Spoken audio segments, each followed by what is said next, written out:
Roll call, please. Mr. Brooks? Here. Mr. Brown? Here. Mr. Bryant? Here. Mr. Chauncey? Here. Mr. DeFrancesco? Here. Mr. Johnston? Here. Ms. Lugo? Here. Ms. Tyson Wright? Here. Mr. Valesky? Here. Please stand for the pledge of allegiance.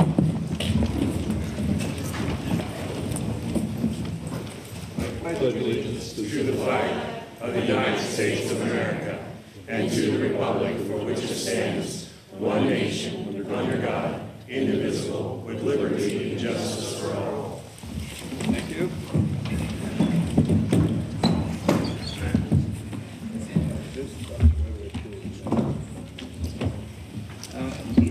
Do we have a motion to approve for the approval of the minutes? So moved. Second. We have a motion. Mr. Brown? Mr. Brooks? We have a motion and a second.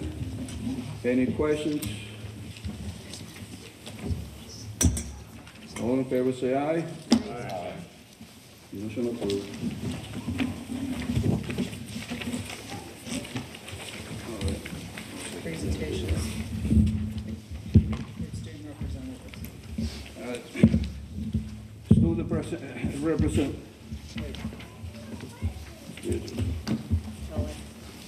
Well, we have the students representative to address the board. It's the Cambridge Springs High School here. Would you please come forward? Well, to the microphone. Good evening. Sorry. How do you turn it on? Yeah. Oh, sorry. Works? Yeah. Good evening. My name is Ella Moran, and I am here to update you on what is happening at Cambridge Springs. The day of homecoming, several football players and cheerleaders lined up at both entrances of the elementary school to greet students as they walked in the doors. They gave high fives to the kids and put smiles on their faces. Cambridge Springs High School will be doing this on more Fridays in the future to facilitate a connection between older and younger students. The high school put together their biggest homecoming assembly this year since before the COVID-19 pandemic. Students in Leadership Council and art classes all helped to make an amazing set-themed disco party, with over 15 entertainment acts and an estimated 40 students involved in production, crews, and set design. It was one of the best whole school efforts in a long time. A big thank you to every teacher and student involved with the assembly for putting in weeks of hard work and time to make it possible. And congratulations to our new royalty, Daniel Brown as Prince, Zeke Carson Smith as King, and Cambridge's first ever co-queens, Peyton Leandro and Sydney Zillhaber. As for the homecoming game, unfortunately our football team was defeated by the Lakeview Sailors. However, we applaud the players for their hard work and dedication. Bigger than the game, though, was the amazing show of support and respect for the Sailors who had recently experienced a great loss due to a car accident. The scene of the two teams meeting at center field will be likely more of a memory than the score. To round out the homecoming festivities, the dance was held on Saturday, and as usual, students had a wonderful time dancing the night away. It was another successful homecoming. A few years ago, it was decided that junior high students would not attend homecoming. The thought was to have the homecoming dance be for only grades 9 through 12. However, we thought it was only fair that these younger students still got a chance to have their own fun. So we started the junior high fall formal. From our junior high leadership council, under the supervision of Mrs. Kissel, the fall formal was created. This year, the formal will be held this Saturday, where students will have a similar experience to homecoming, and a Duke and Duchess will be crowned. Good luck to all the candidates. Our fall sports athletes continue to show their hard work and dedication in what they do. There are two PENNCREST matchups today, including the girls soccer team away against Maplewood and the girls volleyball team at home also against Maplewood. There's also a junior high girls basketball team today away against Lakeview and a junior high football game at home against Eisenhower. A huge shout out to all of our fall sports athletes and all of our senior players who have recently celebrated their senior nights. Several students accompanied Mrs. Mumford to a high school sports leaders conference yesterday Also yesterday, students in manufacturing classes traveled to the Bayfront Convention Center in Erie for Manufacturing Day. Both of these events proved to be a great experience for the students. 9th grade students will soon be touring the VOTEC, preparing themselves for their futures by making decisions now about their next steps in high school. Likewise, we have had our seniors going on college visits. Cambridge Springs High School students are preparing for their futures by taking positive steps towards their futures. Thank you for your time.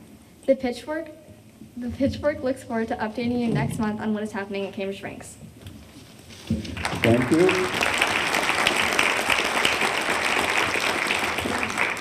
We have the Sacretown High School representative.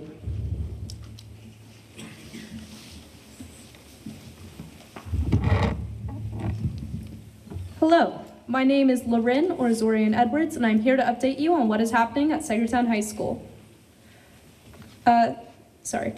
Sacretown's homecoming game took place September 29th against Cambridge Springs, and the homecoming dance took place at September 30th. Both events went well for both students and staff. Fall sports are active at Sacretown. Our varsity girls volleyball team is currently placed first in the region. They play their biggest rivals, Sharpsville, currently, and Franklin on Tuesday. Senior night for the football team, marching band, and cheer is October 27th, and the varsity girls soccer team had their senior night on Tuesday. The cross-country team had medalists at the race on Cockerton on September 30th, and the junior high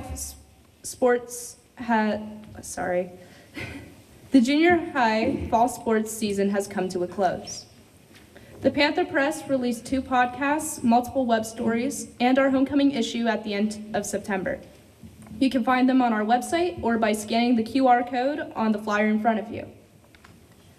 The second issue of the Panther Press will be released on October 25th alongside our Halloween podcast. Thank you for your time. We look forward to updating you next month.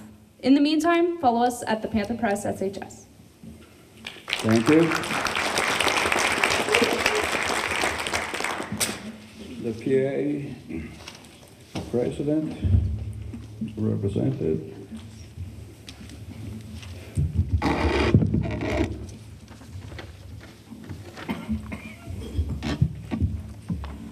Good evening to the board, administration, PENNCREST families, and my esteemed colleagues of this district. I am Debbie Miller, president of the PENNCREST Area Education Association, representing more than 200 teachers and specialists in the PENNCREST School District. I would ask that they be standing now and be recognized. Would the teachers please stand?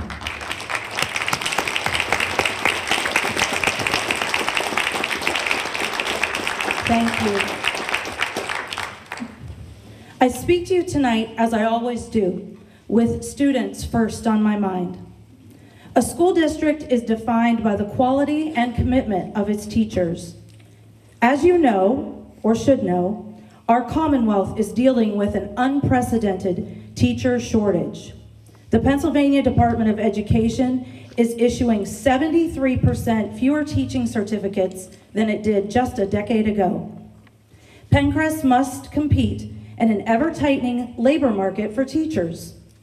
And new teachers with multiple offers will look to see what commitment a district makes to its teachers before making the commitment to teach here. What will the new teachers make of PENNCREST when they see how it treats its teachers? When they look at our collective bargaining agreement, the contract that guarantees the district's promises to its teachers, what commitment will they see from the PENNCREST School Board? I pray they aren't looking at the recent developments in negotiations, because I'm troubled by what a prospective teacher would see. At the September board meeting, you, the school board, directed Superintendent Glasspool to make a public statement regarding the ongoing contract negotiations with the teachers, our PAEA members. That statement grossly misrepresented the facts. Let me set the record straight. Over this past summer, the PAEA Vice President Julie Frantz and I met weekly with Dr. Glasspool and Business Manager Kristen Eckert. with the goal of reaching a fair collective bargaining agreement. We were led to believe that these talks were endorsed by you, the board, and that these talks would be conducted in good faith. Unfortunately, we discovered in August that such was not true. In the 11th hour, you tried to force a settlement on the teachers by unilaterally approving in a public proposal from this board that had never been discussed with us. Then you had Dr. Glasspool say the teachers wouldn't agree to $2,500 a year. That was also a falsehood. The PAEA responded to your public stunt by meeting again with the district administration, rejecting the proposal but making a counter proposal. To date, the PAEA has not received a response. We are waiting for dates from you to meet at the table with our respective teams.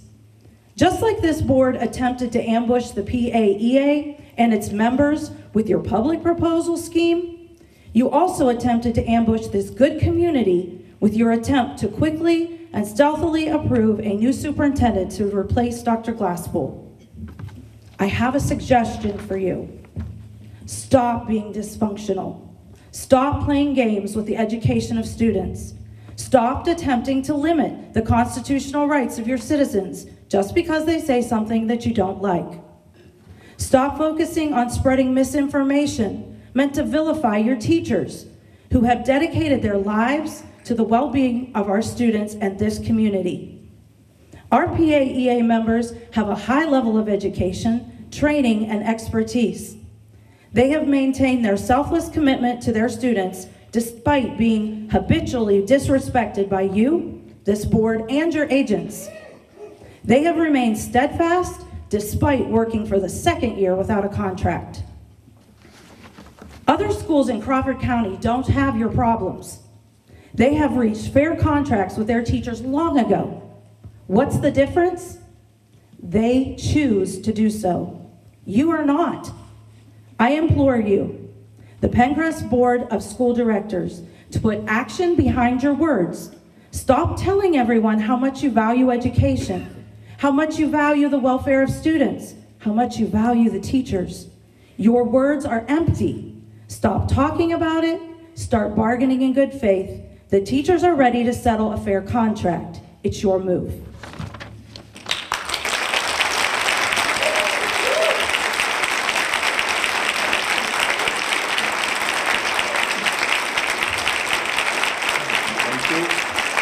We'll go to the registered speakers. Mrs. Carla Brown, are you here? Sometimes it's hard to see you in the audience. I'm a little vertically challenged, so yeah. Before I start my time, I would like to formally request that the Education Committee meeting minutes from the September 19th public meeting be added to the next month's agenda for approval and officially be added to the record. Mr. DeFrancesco as president and ex officio member of all committees. I believe it would fall on you to ensure all minutes are accounted for and available for review prior to that vote occurring this evening. Thank you. Okay, Carla Brown, I'm Cambridge Springs resident, and my kids go to Sagertown. I'm a resident in the community. I'm a taxpayer, and I'm a parent. As a citizen, it is not only my right, it is my responsibility to question my government. I have asked a lot of questions that some don't like, but I'm going to ask them again. Why was Glasspool's resignation removed at the September work session meeting? Why was there a meeting on October 2nd if it wasn't on the agenda to specifically accept that resignation and create a vacancy?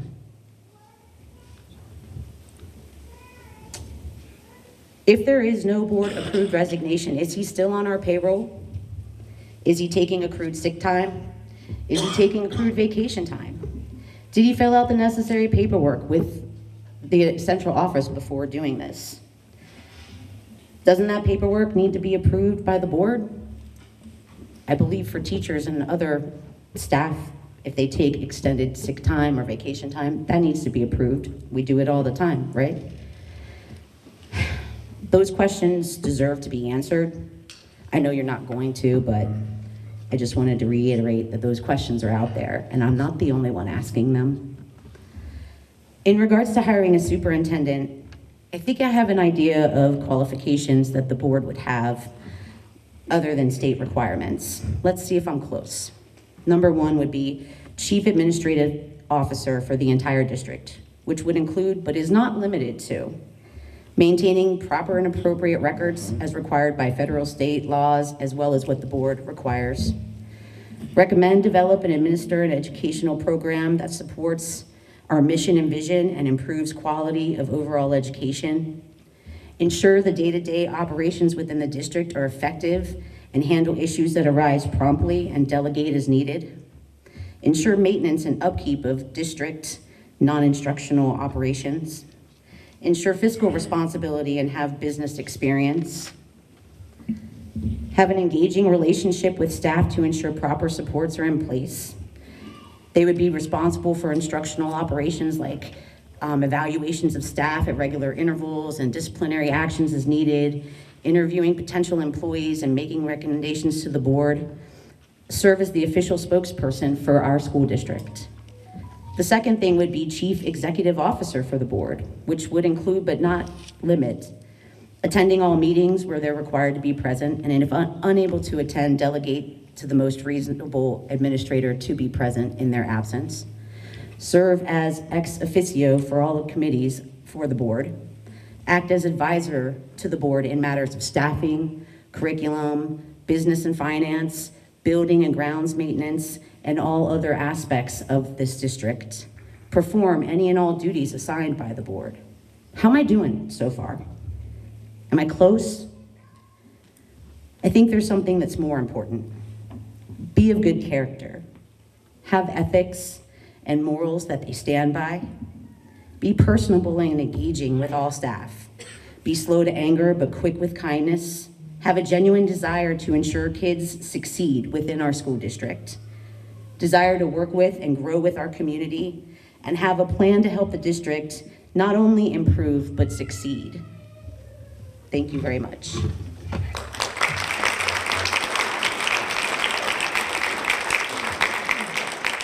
Randy Starborski.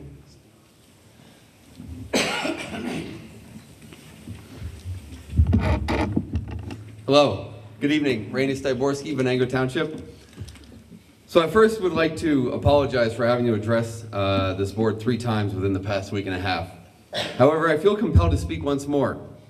As an educator, I fully grasp the profound influence a superintendent has on a school district. A superintendent's role extends far beyond mere administration. Effective leadership encompasses everything from strategic planning to ensuring building security, developing response protocols, managing transportation, overseeing budgets, supporting booster clubs, shaping the school calendar, pursuing grants, and making crucial decisions about academic programs. Their engagement in every facet of a school district cannot be overstated. We're not seeking just an acquaintance, a bureaucrat, or a political ally. We're searching for a new leader to guide PENNCREST through these challenging times. During the recent workshop on Tuesday, 2 board members appeared noticeably confident in their ability to vet a pool of potential superintendent candidates. One member even went as far as to say, if you cannot vet applications, then you don't deserve to serve on a board. I must emphasize that vetting candidates is a significantly different task than interviewing and hiring them. This brings us to a question as why we should involve the IU5 in the process. If we could focus on a few facts for a moment. I have in my possession a copy of the mandatory trainings that school board members are expected to complete. Much like any profession, continuous training is essential to stay current with laws and trends. According to Smart School, only 1 of our school board members has undergone any training in accordance with the law, and I extend my gratitude to Ms. Amber Tyson Wright for completing 5 hours. Some of you may have received training years ago, but it's not up to date, as required by Act 18 of 2019. The law stipulates that school board directors who begin their term after July 1, 2018, are obligated to complete an initial 5 hours of new school board director training. This is indeed an anomaly when compared to neighboring districts such as Northwestern, General McLean, Crawford Central, where most or all of their board members have completed the necessary training. These districts still have pursued the assistance of the IU in various matters, including superintendent searches. It's disconcerting, therefore, that certain members of our board feel confident in making some substantial executive hire without the benefit of school board training or assistance from reputable organizations like the IU5. It is possible that you possess the qualifications necessary to make this decision without having to rely on the IU. If that is the case, I respectfully request that before you cast your votes tonight, 30 seconds. while I may have some understanding of some school code and the laws, I do not claim to know it all.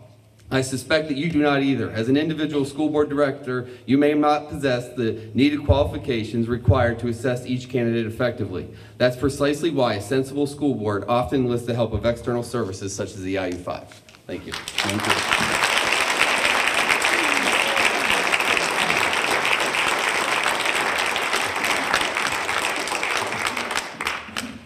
Is anyone here that's not registered would like to address the board for 2 minutes? Go ahead. Hey. My name's Art Hoffman. I'm a resident of Richmond Township, taxpayer. Have no kids in school here now. My kids all graduated out of state. I was here last week to talk about the board about how the search, and I quote that, search for a new superintendent was poorly done because it wasn't done. I'm here to say, work with IU5, get the job done, just like Randy said. The board needs to grow up, guys. I said it last week, I'll say it again. You need to grow up. You need to follow the rules and the laws. You need to be more open with people. You can't have backdoor deals or talking or meetings off campus amongst a small group. You need to start doing the right thing. Every one of these kids are suffering otherwise. It's seldom that I side with teachers. I will side with the teachers on the contract because working without a contract for 2 years is nonsense. If I was them, I would have gone on strike a year ago. So guys, do the right thing tonight. Work with IU5 like every other school district, including Fairview, which just did it. 30 seconds. I don't need a timer. I'm done.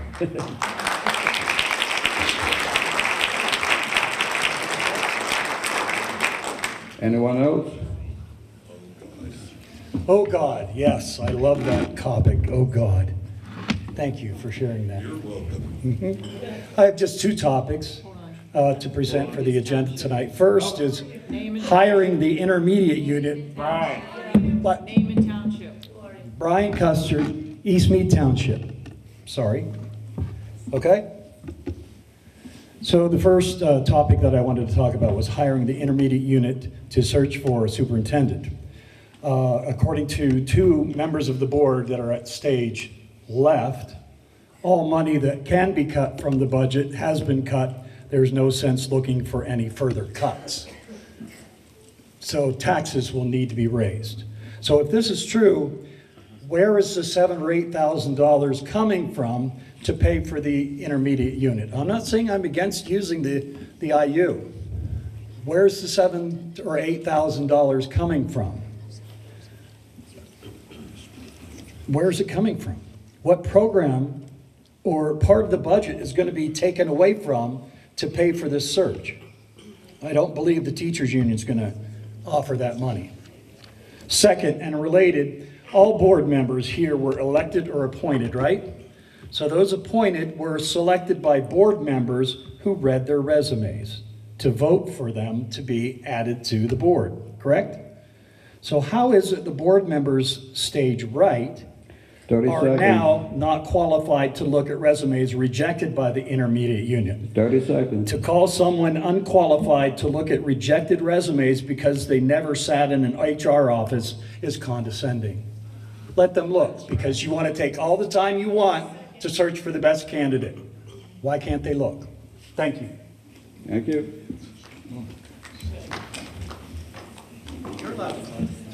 Anyone else?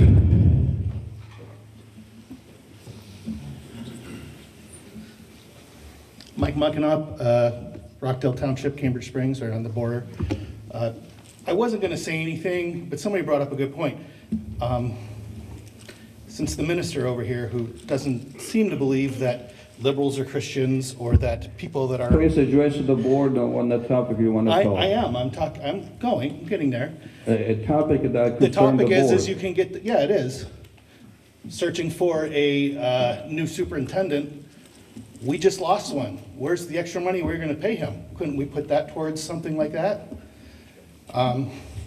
That was, somebody else mentioned that to me. I was like, oh yeah, that's a good point. Let's do something like that. Those are some of the answers for Custard. I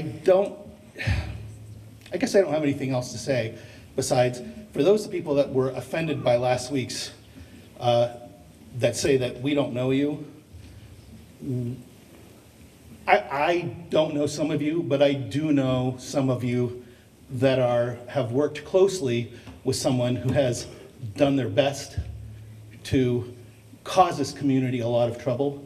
So if you really want to prove who you are, be honest and open about the things that are going on behind closed doors. Because I know some of you, like Michael Schatz over here, says he didn't know. I believe he didn't, about what went on. Be open, let us know. If someone is going behind the back of all of you guys, and most of you, a number of you don't know, let us all know. That would help us to feel more comfortable in the decisions being made, that everyone is on the same page. Thank you. All right, thank you.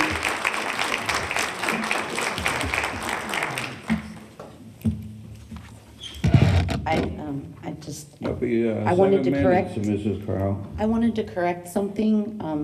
I have attempted to become a board member when there was an open position that was going to be voted for, and I don't believe that I filled out a resume ever. I believe you have to turn in a letter of intent to the board secretary, and then you have to fill out the necessary paperwork regarding, at the state level, regarding any kind of financial conflicts of interest or anything like that, and then there's interviews. There's no resume that I recall. So I just wanted to correct that for the record. All right, thank you.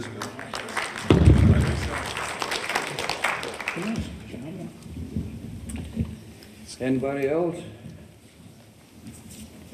Okay, we'll proceed to the next item. Education report, comprehensive plan. You want to read the, yeah. It's recommended that PENNCREST Board of School Directors approve the PENNCREST School District Comprehensive Plan and reports as required by Chapter 49. Upon approval of the plan, this will be submitted to the PA Department of Education. So moved. Second. We have a motion and a second. Discussion, questions? Yeah, after going through this plan, I don't think we can approve this at this point. We still have Tim Glasspool's name in here. Kelly Tranga's name's in here.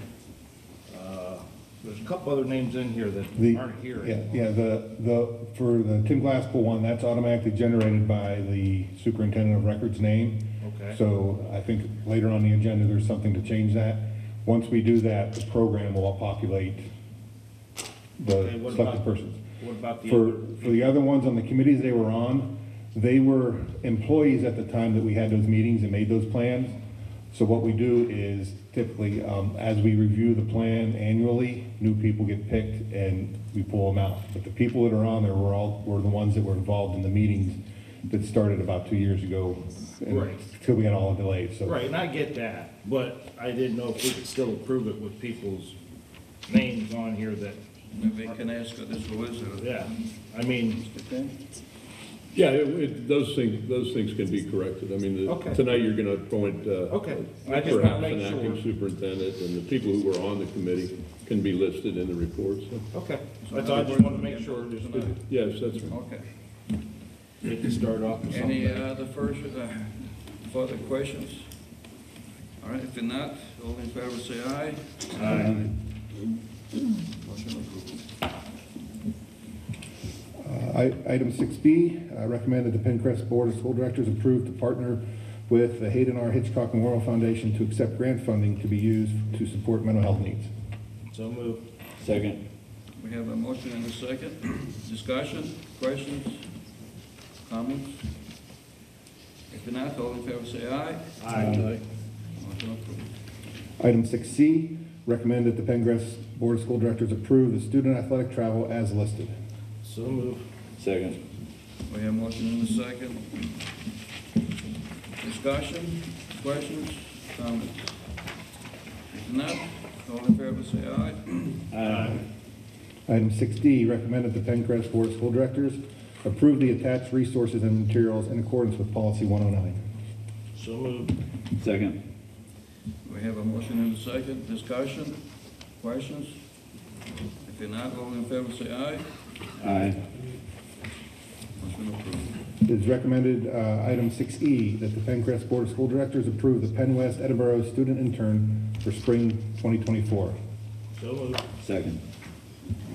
We have a motion and a second. Discussion, questions? If not, all in favor say aye. Aye. Motion approved. Item 6F, it's recommended the PENNCREST Board of School Directors approve the following resources and materials in accordance with Policy 109. These would be speakers, 2 of them listed. So moved. Second. We have a motion and a second. Discussion, questions, comments? Okay. All in favor say aye. Aye. Motion approved. Item 6G, it's recommended the PENNCREST Board of School Directors approve the attached PA Friends of Agriculture Foundation Mobile Ag Ed Science Lab Agreement for Cambridge Springs Elementary School. So moved. Second. We have a motion and a second. Discussion, questions, comments? Aye. All in favor say aye. Aye. Motion approved. Item 6H, it's recommended the PENNCREST School Board Directors approve the attached resources and materials in accordance with Policy 109, the one book as listed. So moved. Second. We have a motion and a second. Discussion, questions, comments? All in favor say aye. Aye. Motion approved. 7, Facilities and Transportation, item 7A, it's recommended that the Board of School Directors approve the listed contracted student transportation drivers as listed. So moved. Second. We have a motion and a second. Discussion, questions? All in favor say aye. Aye. Motion approved. Item 7B, it's recommended the Board of School Directors approve the attached parent-provided transportation agreement listed below, students A and B. So moved. Second. We have a motion and a second. Discussion, question. All in favor say aye. Aye. Motion approved. 8, Financial Report. Item 8A, it's recommended the PENNCREST Board of Directors approve the attached Treasurer's Report. So moved. Second. We have a motion and a second. Discussion, questions, comments? All in favor say aye. Aye. Motion approved. Item 8B, it's recommended the PENNCREST Board of School Directors approve the payment of the attached disbursements as listed. So moved. Second. We have a motion and a second. Discussion? I just have a question. Who is Omni Group? Omni Group is our 403P for provider. So those are withheld from the employee's paycheck. That's the money that they're putting into their 403B. Okay, thank you. Yeah. Any further questions? All right. All in favor say aye. Aye. Motion approved. Item 8C, it's recommended the PENNCREST Board of School Directors approve to contract with Burke One to print and mail the 2023 Act 1 Homestead Farmstead applications as attached. So moved. Second. We have a motion and a second. Discussion? I just have one comment. Every year we approve Every year, the board has to approve this recommendation, mainly because a lot of people, receive the exemption for the homestead exceptions, and they forget to mail it. So every year we have to spend money to send the notifications all over again. Hopefully they respond, and that's why every year we have to approve this. All right. Any further discussion or comments? All in favor, say aye. Aye. Item 8D, it's recommended PENNCREST Board of School Directors approve to accept a donation of dictionaries from the Hayfield Grange and several co-sponsoring organizations for third grade students at the Cambridge Springs Elementary School. So moved. Second. We have motion and a second. Discussion, comments, questions? If not, all in favor say aye. Aye. Motion approved. Section 9, Personnel Report, item 9A. It's recommended that the PENNCREST Board of School Directors approve the following resignation as listed. So moved. Second. We have motion and a second. Discussion? Comments? Just to make the audience understand what is going on.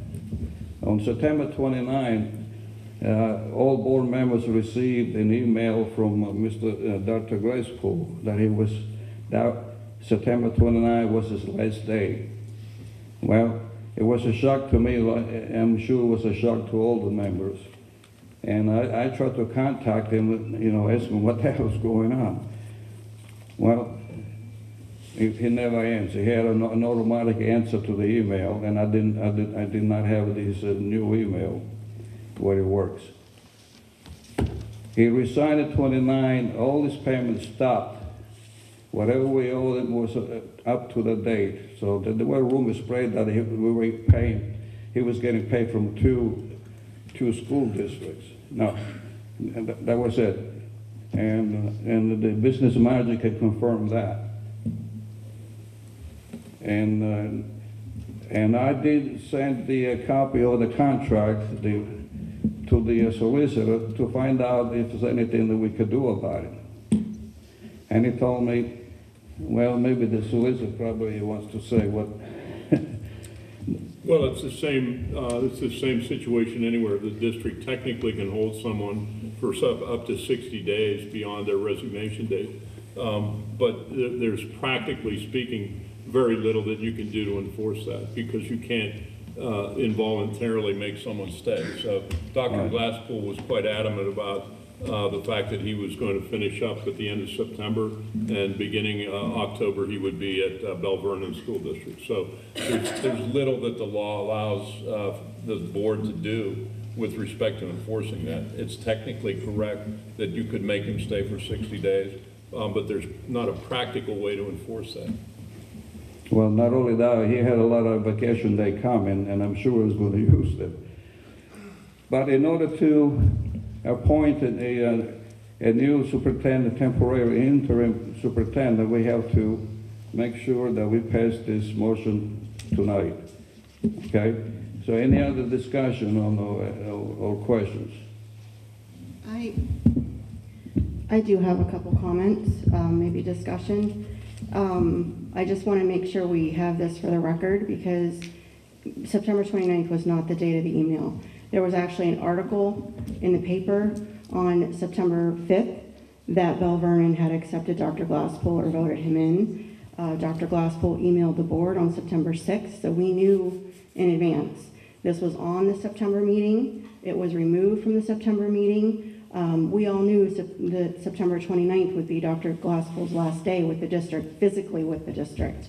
And as mentioned, he did have a lot of vacation, sick time to use. So the timeline needs to be correct. September 6th was the actual email that I have on record, and I believe that the Tribune did publish another article on September 7th that he was leaving.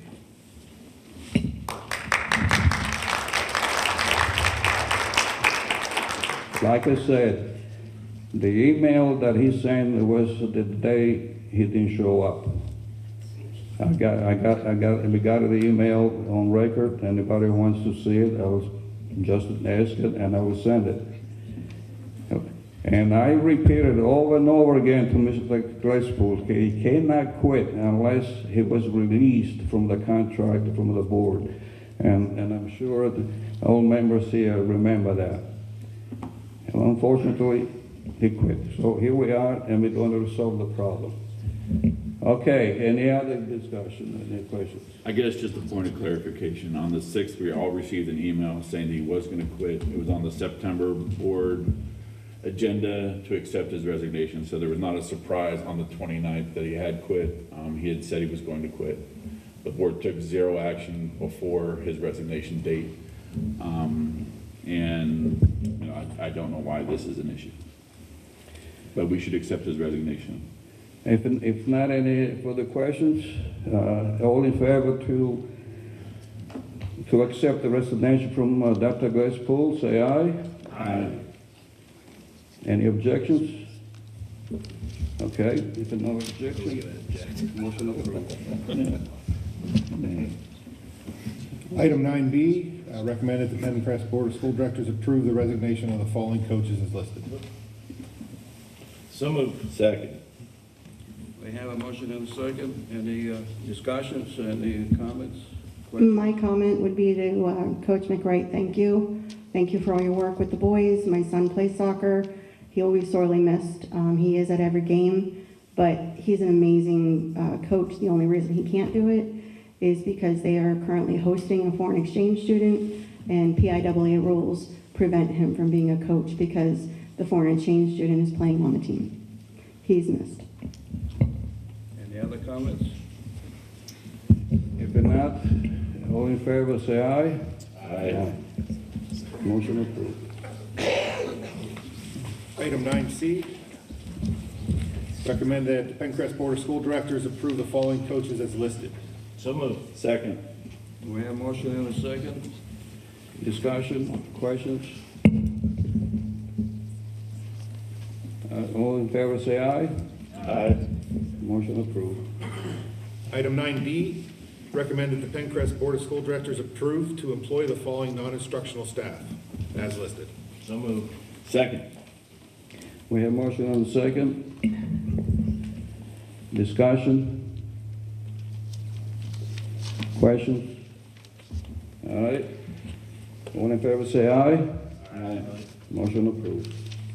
Item 9E, recommend that the PENNCREST Board of School Directors approve the employment of Leslie Hildebedell as the district's mental health coordinator effective October 30th, 2023. Salary and benefits in accordance with the attached compensation agreement.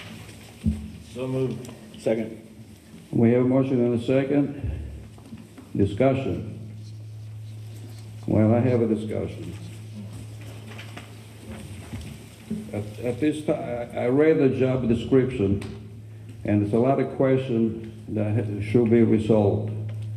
It's not clear exactly what responsibility are, or there is no definition of what individual groups are, what the family parenting problems are, the problems with self-esteem. You know, we needed more. The board needs to know, and a job description that's clear and understandable what the job of this mental health coordinator is.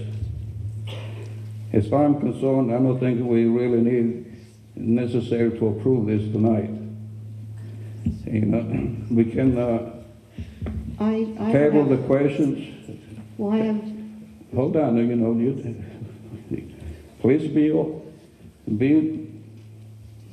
recognized, and if you got an inquiry, then you have. Let me finish.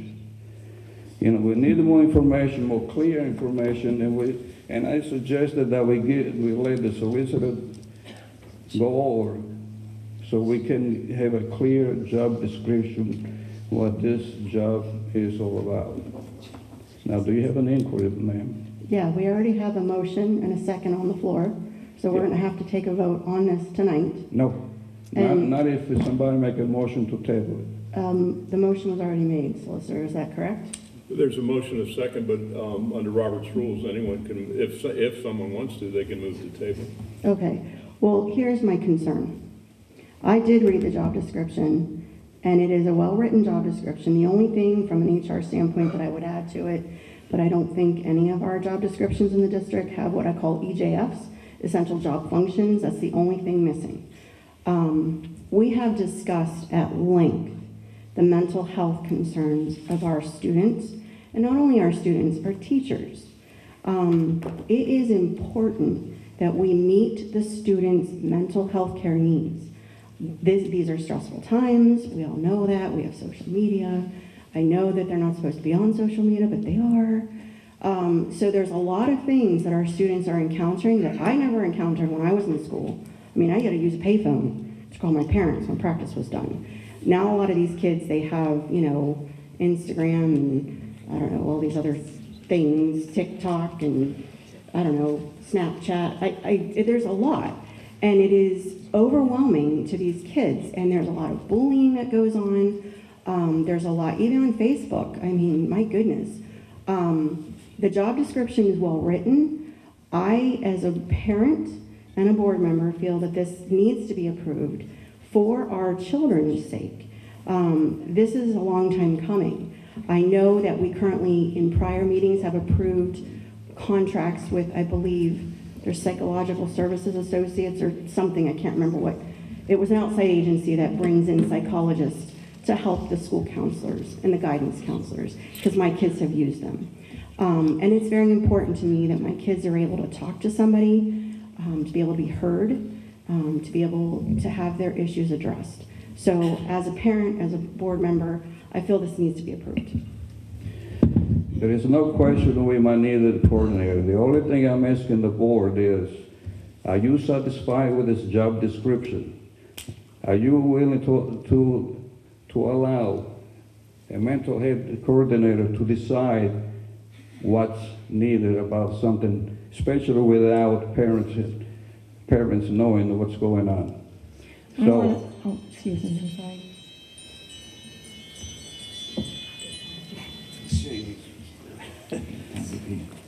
Sorry, I don't know how that happened. Luigi, I would like to make a motion to table this. This seems like it got snuck into the agenda. It wasn't even on the agenda on Tuesday. Okay, you want to The make... mental health coordinator appointed was on the agenda on Tuesday? You want to make an motion to table it? Okay, yes. All right, do we have a second? 1 second.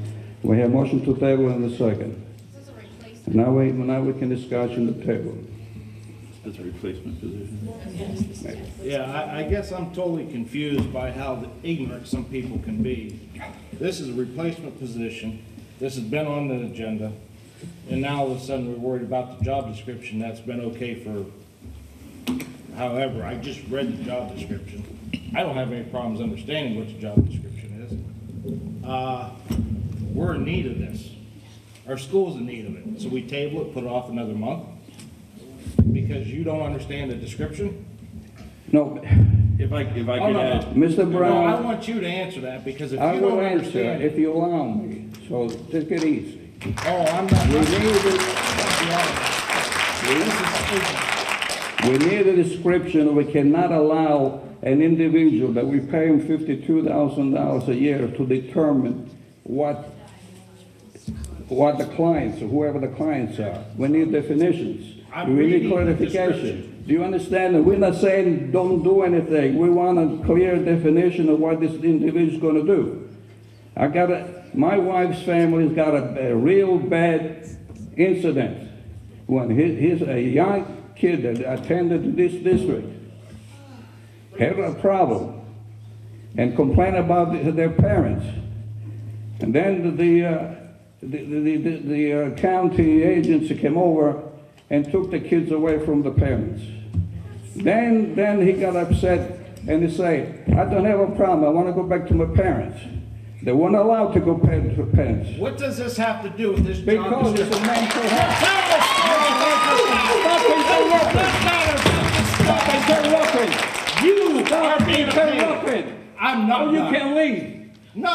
Stop interrupting. Good luck with that, my friend. You know, If I could add something to this, I see that. hold on a minute. You didn't be recognized. You know, you guys, the gentleman over there is right. You never learn anything at the training you ever went. And you never read the parliamentary rule. You didn't either. You didn't go either. Yes, I went, And I read the parliamentary rule because that's my job. That's great. What's this got to do with the job description? The job description needs to be clarifying what the job is supposed to be. If I could add a little clarity, I understand the job description. This is a replacement position, and you voted to accept the job description in February 10th, 2022. The board approved the job description. Nothing has changed since then. I don't understand why we put our kids' needs aside for one day, let alone another month, just for something that you voted to approve for 2 years ago. We don't need to have any more time on this. You've had a year and a half, a year and 10 months to approve this, bring up any objections, and holding off on this is just going to hurt our kids, and tabling this motion does not need to happen. I have a question. I have a question. Everybody else, go ahead, Ms. To Mr. Newman. Was a job offer already extended to this candidate? Yes. Okay, has she given a notice? Probably. They typically won't do until they get approved. Okay, but she's been notified that it was on the agenda? Yes. And the interview, she's met all the criteria, requirements? Yes. And fully qualified? Yes. Okay. Hold on a minute. They actually somebody ready that was been offered the job? Yes. Yes. That's the process. You offer them the job pending board approval. That's what we do every day. Yeah, well, that's what happened with the superintendent's candidates too. No, this is actually on the agenda. This is Well, actually anyway, on the agenda. That was not. Any additional comments? If not, then the roll call, please. For the table, This is the motion to table. to Roll table, call. yes. Mr. Brooks. No. Mr. Brown. No. Mr. Bryant. Yes. Mr. Chauncey. No. Mr. Johnston. No. Miss Lugo. No. Miss Tyson Wright. Yes. Mr. Valesky. Yes. Mr. DeFrancisco. Yes. 5-4. Didn't pass. All right. Thank you guys.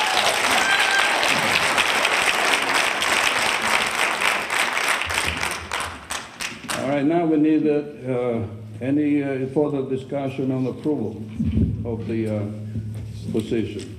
Our kids are going through mental health crises out there. We're dealing with more and more of this every single day. This is a position that has existed, and it helps our students every single day. To hold off on a hire would be hurtful to our students and to all of the families that are out there in our district. And I don't know why anyone would vote against it. Any other comments? I would like to see something in there about parental involvement. I think that's where Luigi's concern is. The parents need to be involved in these decisions. There are laws. 14 is the age. Well, the last comment, I don't know, it looks like we have a lot of mental health problems over here, but if that's the case, I guess, let's take a roll call and vote. This is the motion to approve. Yes. Mr. Brooks. Yes. Mr. Brown. Yes. Mr. Bryan. No. Mr. Chauncey.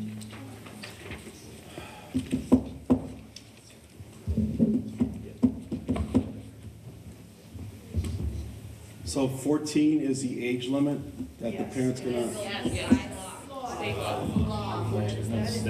The parent involvement is 14 minutes? That's as well. That's a Yeah, lot. 14 At minutes. age 11, they ask at a doctor appointment if they have depression. They actually have to fill out a survey. Would you please let the board discuss? I'm just. He asked the question, she was answering it for him. Well, we got a solicitor here that knows more. Go ahead, Mr. Short. Mike. Yeah, Mr. Solicitor. So 14 is the age. Yes. It is. So the child can go to the mental health teacher and Yes. explain what's going on, and the parent doesn't have to know. Correct. Nothing's changing. Not changing. Contact the parent or encourage parent communication. So what, is the teacher or the mental health teacher, is she gonna say something to the parents, or is this just confidential? Well, At that point, some of it is Experience that I certainly have. confidential if they wish it to be. We could ask the special education. There's a lot of debate across the Commonwealth about the Yeah, go ahead. age. No. Let's I would just like to share what's happened in the past. Could over the you, last could you month. go on a,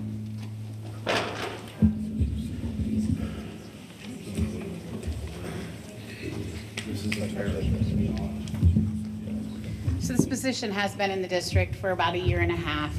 Typically, what happens, referrals come in through our SAP, our Student Assistance Program. The parents are part of that information piece for students to participate in SAP. That's the process that we use to access the mental health coordinator. So parents are generally aware when their student has been referred to SAP and when they agree to those services and they sign a form in order for them to receive those services.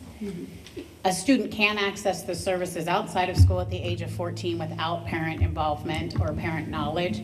Typically at the school setting, as many have said, we share that information with the parents, and we're trying to get students to open that communication with their families when they are resistant to that. thank you. You're welcome. Okay, no.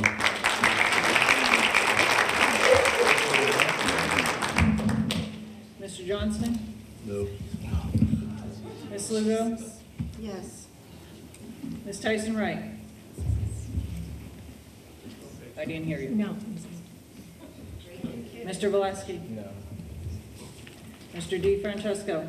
No. 6-3. Noes. Well, I suggest that we'll give this to the solicitor to review it, to be more specific, so we know exactly that the students' and parents' rights are protected. Mr. President, may I just add something to that?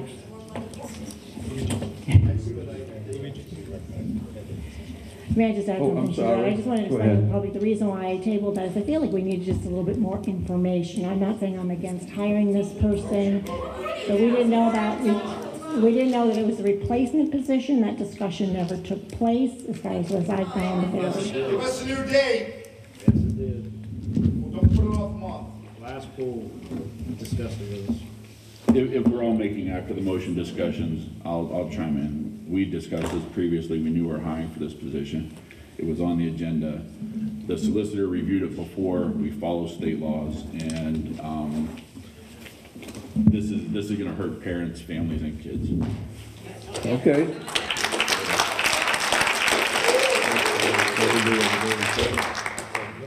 Yeah, go ahead. Item 9F, it's recommended PENNCREST Board of School Directors approve the following support staff substitutes as listed. Mrs. Brony is the member. Do we have a motion? So moved. Any second? We have a motion and a second. Any discussion? Comments?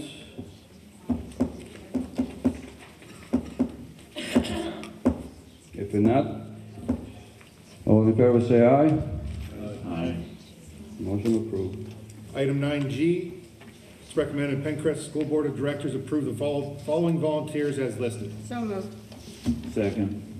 We have a motion and a second. Discussion, any questions, comments? If not, all in favor say aye. Aye. Motion approved. Go ahead. Item 9H, it's recommended PENNCREST Board of School Directors approve Assistant Superintendent Ken Newman to fill the role of Acting Superintendent pursuant to 24 PS Section 10-1079. So moved. Second. And we have a motion and a second. Discussions, comments? If not, all in favor? Make a comment? Sure. Mr. Newman? Thank you. Sure, absolutely.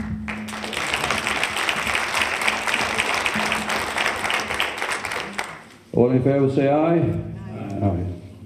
Motion approved.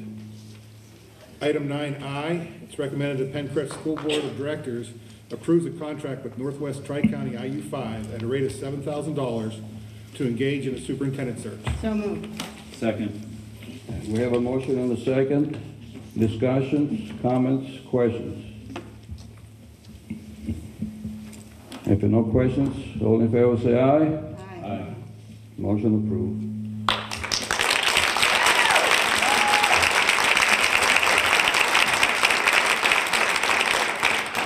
Section 10, item 10A is first reading of policy 808. No action is needed. Item 10B, it's recommended the PENNCREST Board of School Directors approve the PIAA application for cooperative sponsorship for girls wrestling. So moved. Second. We have a motion and a second. Questions, discussion, questions? I just want to say this is great. This is one area we've succeeded as a district. We were ahead of the curve on this. We knew it was coming. We've had a girls team for 3 years, and they kicked butt. And I really am impressed with our district and how we handled this one area. Any further comments? If not, all in favor say aye. Aye. Motion approved. Section 11 is the board director discussion. Any new business? I'll turn it back over to you, Mr. DeFrancesco. Any new business? Well, I don't have any new business. If anyone has any new business, it has to be something was discussed prior that was neglected. Am I correct? Yeah. All right, if no business, let's go to the next. Number 12, announcements. The board met for executive session on October 10th and 12th, 2023 for personnel, negotiations, and a confidential student issue. And now we have 13 comments. Registered citizens. Now this is the 2 minutes. The registered. Oh, registered. The registered. All right, we hear from the register. The first one is Greta Taletsky.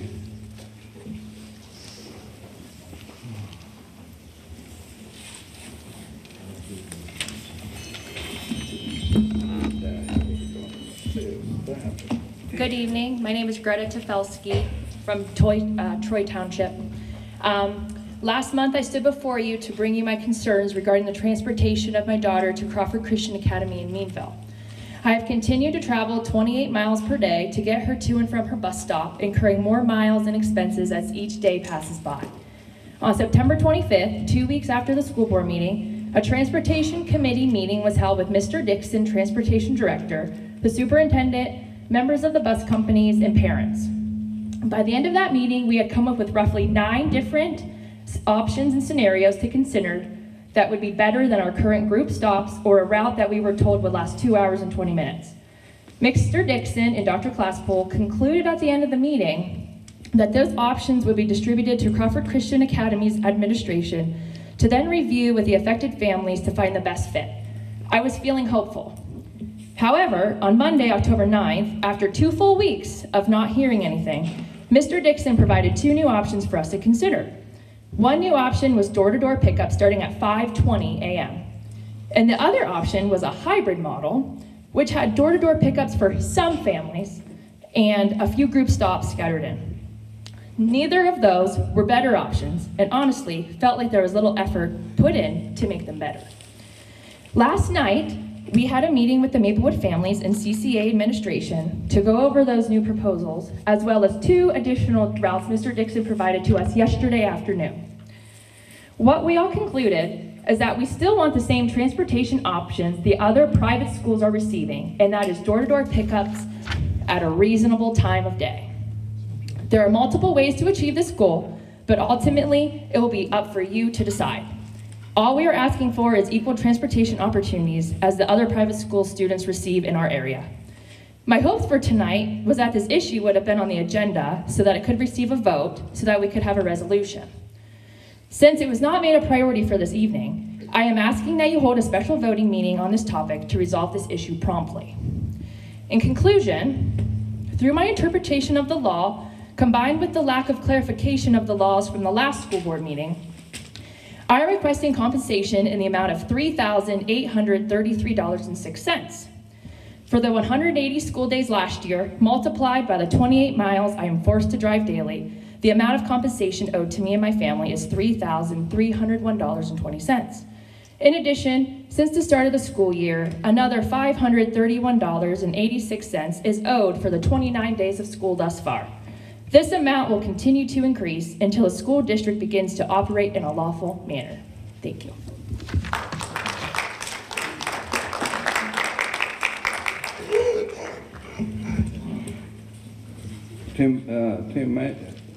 Tim? No, there's two Tims, not, Tim Ed. Marziar. Tim M. Marziar.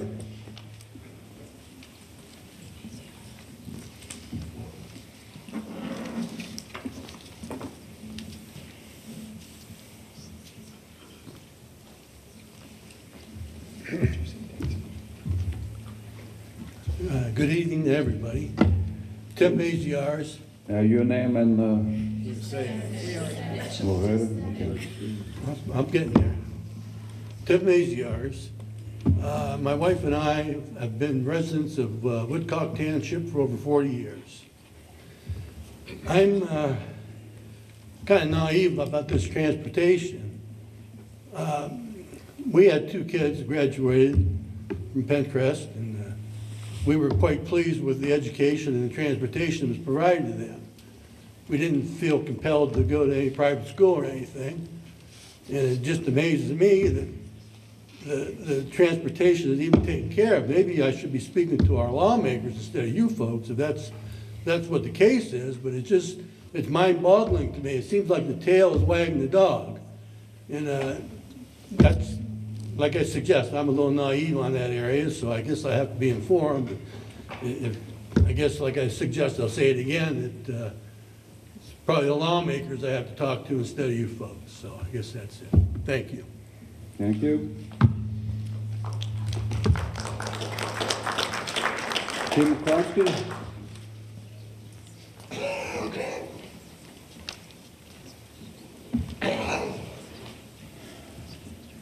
Good evening, my name's Tim Krosky. My wife and I live, can everybody hear me?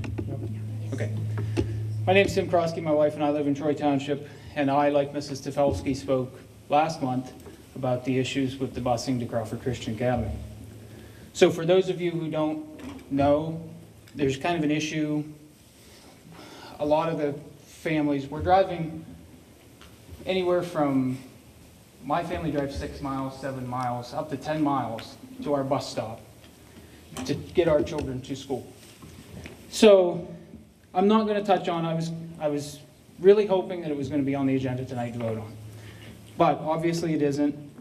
I was going to give an update as to what's going on. Mrs. Tefelsky did that. So I guess really what I'd like to hit on, just not to beat a dead horse with what she said, is I would really hope that once everything goes through Mr. Dixon, Mr. McCurdy, that maybe the board could have a special meeting. This has been a year and a half ongoing, and it would just be nice to have this taken care of.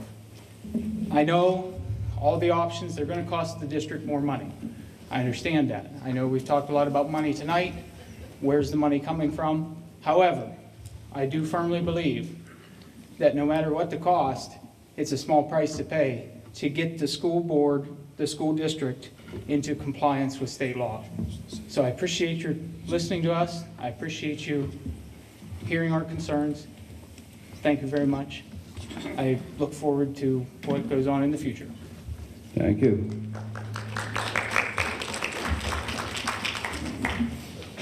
Connie Graham?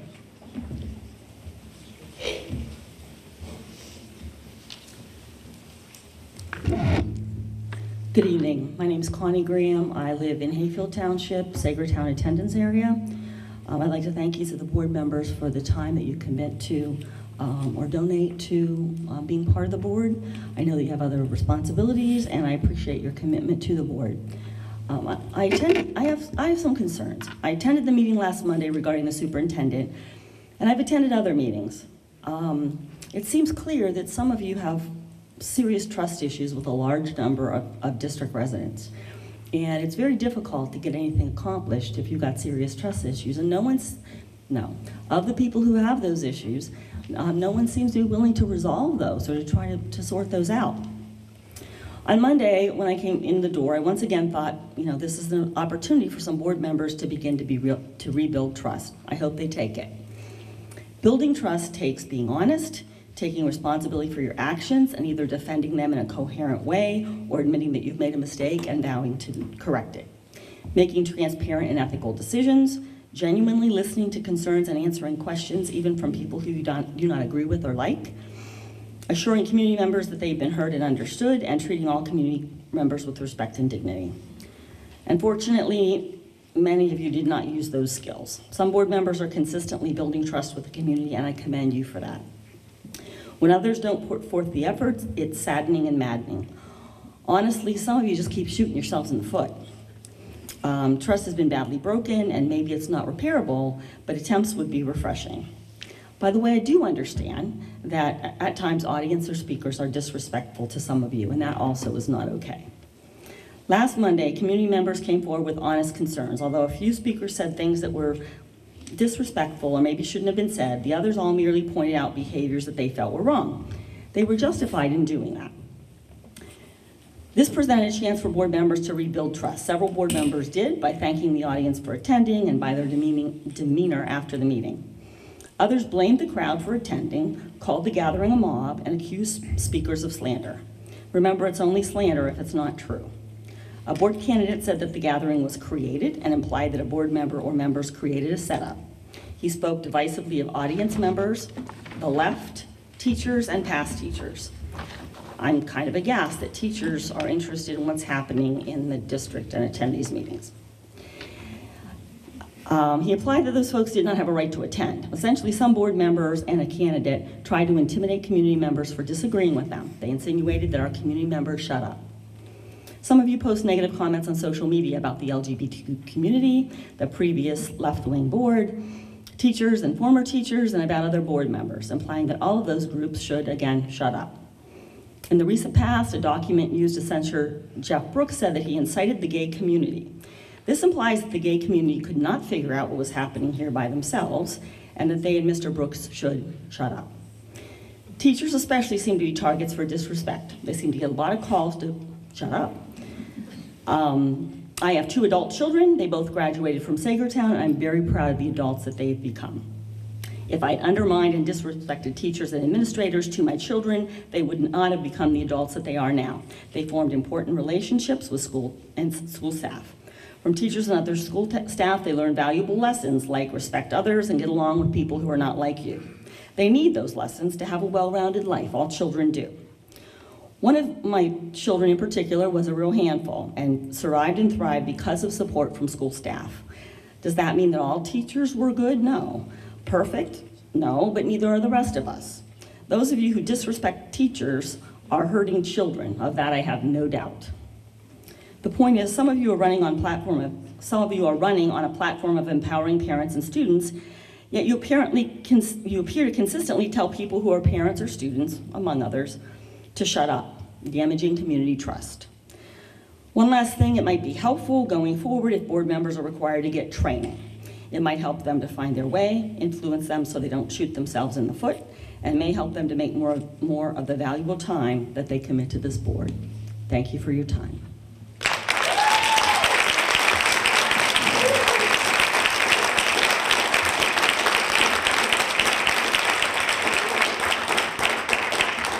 Carla Brown.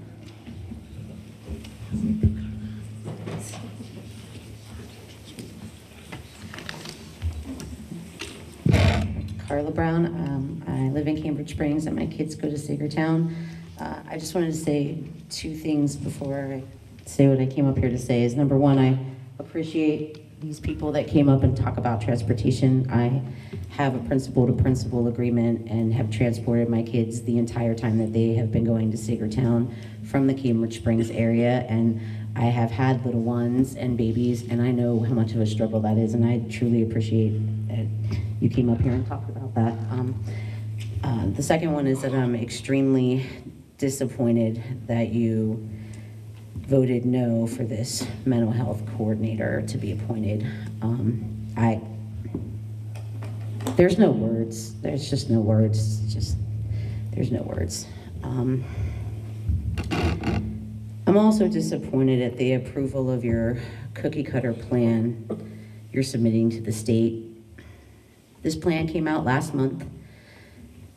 and I'm assuming that Glasspool, as long as maybe other administrators, filled this plan out. And it was your job to make sure they did a better job. I'm amazed that this is your comprehensive 3-year plan to improve student performance. The only thing you have on there is increasing or improving continued education for teachers and building admin oversight for that continued education. I've heard Debbie Miller talk often about how there are close to, if not over 100 teachers in this district that have master's degrees. I do not think their education is the issue. I do not think their ability to implement a curriculum is the issue. The curriculum itself is perhaps the issue. It is not working in our district. There's lots of curriculums out there, and this may be a good curriculum and a good fit for some districts, but maybe these curriculums aren't a good fit in this school district. And maybe that's the problem.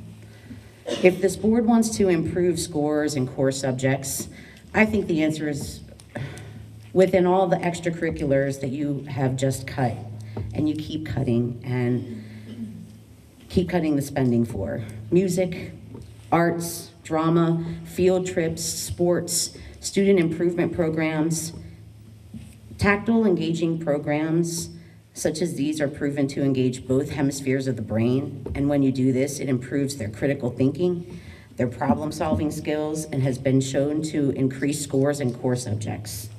If you really, really, really want to improve the scores that our students have in core subjects like math and reading comprehension, you should do everything that you can. Grants, whatever you have to do to bring back all these things that you keep cutting, because those were the things that kept our scores as high as they were before. And since those things have been cut, there has been nothing but decreases in those scores. Thank you.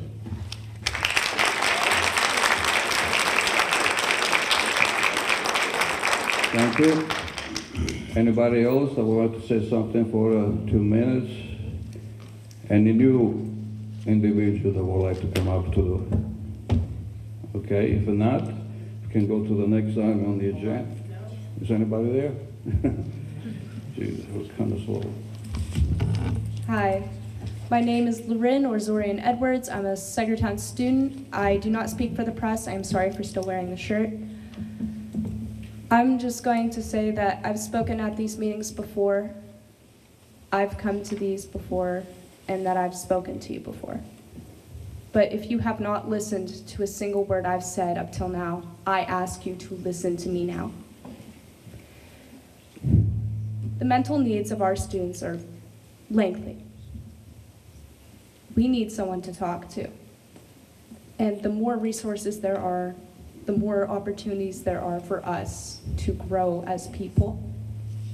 The more people there are to support and love us, just as our teachers do. Our teachers have been working without a contract for a long time now. And the only reason why they haven't gone on strike is because they love and care for their students. Not because you're paying them, but because they love their students, which is one of the, if not the first priority of a teacher. I don't understand why you guys continue to silence them, continue to not work with them, not cooperate, not listen. I don't understand it. I talk to all of the teachers I have every single day, and I don't understand how they are able to do what they do with the conditions they're in right now. So please, get them a fair contract. Let your students have those resources that they need. And stop arguing about it every single month, if not year. Thank you.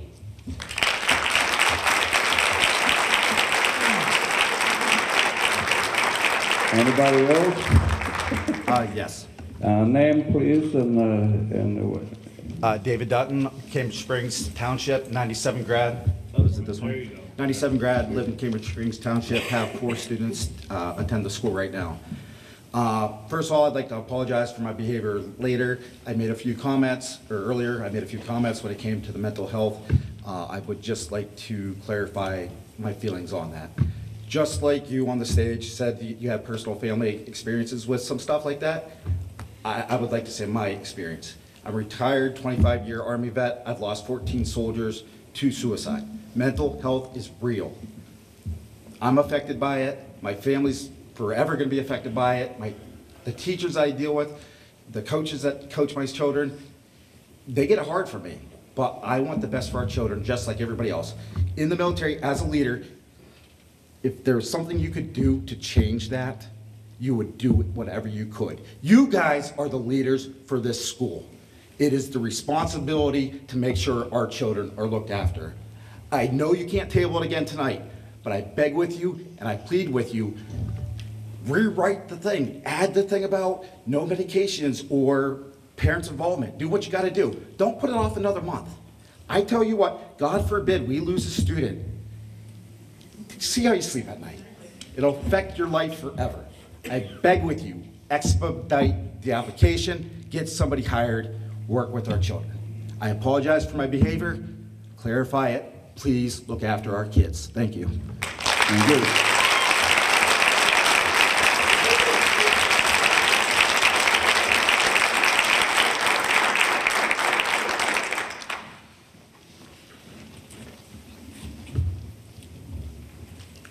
Hi, I'm Debbie Cagle, Woodcock Township, mother of 3 children who attended Sagertown.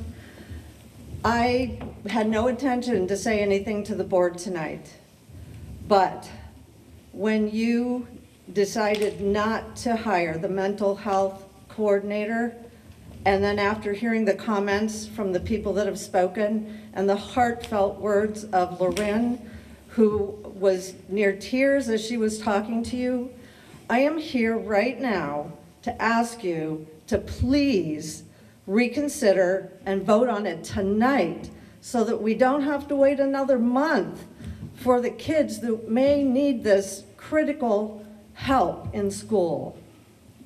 Please, bring it back up tonight. You can do it. You can talk about it tonight and you can possibly save a life. You have no idea what a mental health counselor can do for the kids in our schools. If you haven't had any experience with it,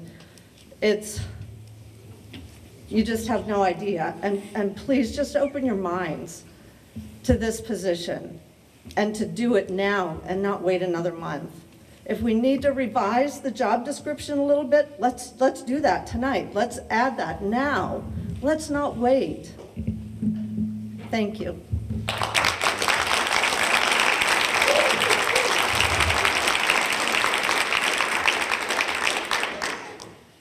Anybody else? Hi, Luigi. Hi, Jerry. Hi. Jerry Dean, Sagertown High School, Sagertown, Pennsylvania. Retired guidance counselor from Sagertown High School. I would hope that you all would listen to the parents. As a guidance counselor, I worked with mental health. You guys don't have a clue what is going on in our classrooms. You don't have a clue.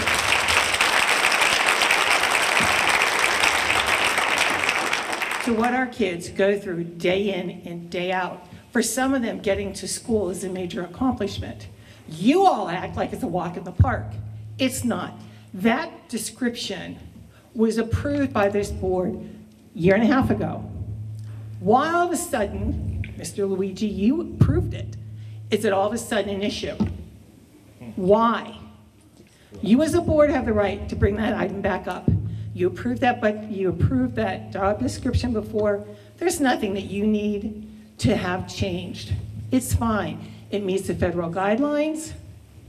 And if you had gone to the training of school board members as you are supposed to do, you would know that. And I don't care if you went a long time ago, but you're supposed to be refreshed every time you are reelected to the board. You are to go through that training because the laws change and the rules change. And only one of you, since 2018, has done that. And I, as a taxpayer, am going to make darn sure that people who are voted in next month get that done, because you're hurting our kids by not doing the job. You're infighting, you don't have a contract with your teachers, the backdoor policies, the sunshine law violations all need to stop. Our kids are why you're on this board, or should be your number one priority. Thank you.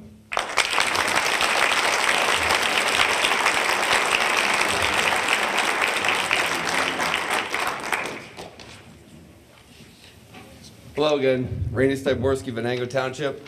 I apologize, I did not anticipate talking again. But after what happened here this evening, I did look up part of the training that you are required to have under Act 18 is on trauma. Are you familiar with ACEs? Are you familiar with how the brain operates? If a child's physical and mental needs are not met, they will not learn. It's the same reason we have to provide breakfast. If they're hungry, they will not learn. Ms. Feely talked about SAP. SAP includes parents. Parents are involved. It's unfortunate, the reality is I've seen many SAP papers go home to parents that never come back. So the idea of school pulling the wool over everyone's eyes is actually schools are knocking down doors. We have truancy officers that have to drag kids to school. Understand how the brain operates. If you want to increase test scores, you have to take care of their physical and their mental needs. Thank you.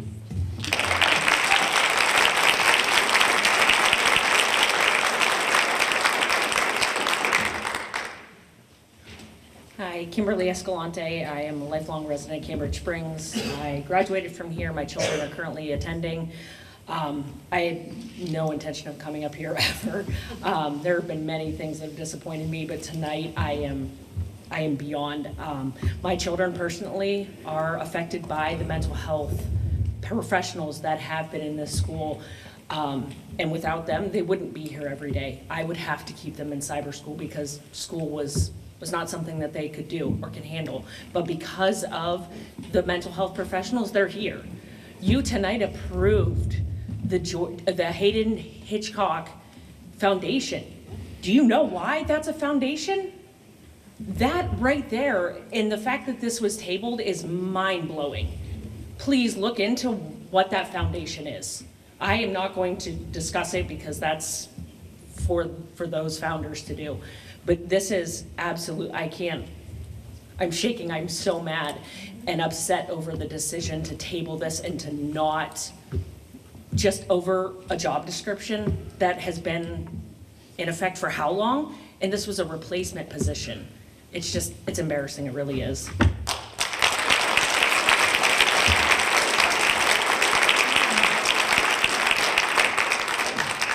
I wasn't going to make a repeat appearance, but I'm going to. What was done tonight on the pushing out of the hiring of a mental health professional is completely absurd. I was a business person. We wrote job descriptions. Sometimes they didn't include everything. But you know what? It never once held us back from hiring somebody. You can go back and amend or update a job description. Holding off hiring a person is just an excuse for not hiring one. My only question is, it's a mental health counselor for the students. What's the board afraid of, the majority board? What are you afraid of, that they'll start diagnosing you guys? Because I already have. And this is pathetic, guys. Come on. You're an insult to the taxpayers, the community, the parents and the kids. Set an example. Don't choke on it. But let's get it straight, guys. What you're doing is really, really sad. I watch over here. I see two people completely emotionless through this whole meeting. I see one person over there that knows all about HR. I see two people over here are good, two others that are sitting doing nothing. Guys, you're responsible for a school district. Step up to the plate or resign. This is ridiculous.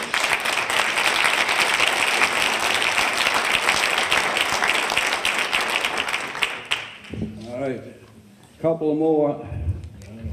Don't worry, you're gonna like it.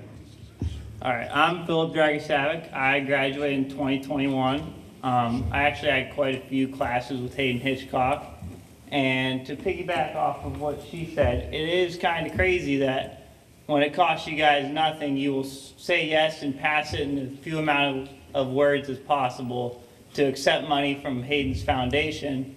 But when it's time to turn around and put some skin in the game, it's a big problem to hire somebody who's already had a position. I mean, it's kind of been a joke up here tonight. It's comical to watch, and you guys have seen the crowd's reactions. You're talking about not hearing from parents. Well, the parents are right here, and they're telling you what you want to hear. I mean, crazy. That's all.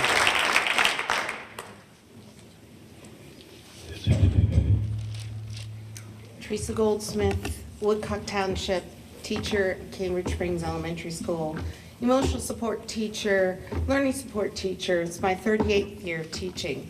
Why am I up here? I have no clue, other than to tell you my son committed suicide. He went to this school. I went to this school.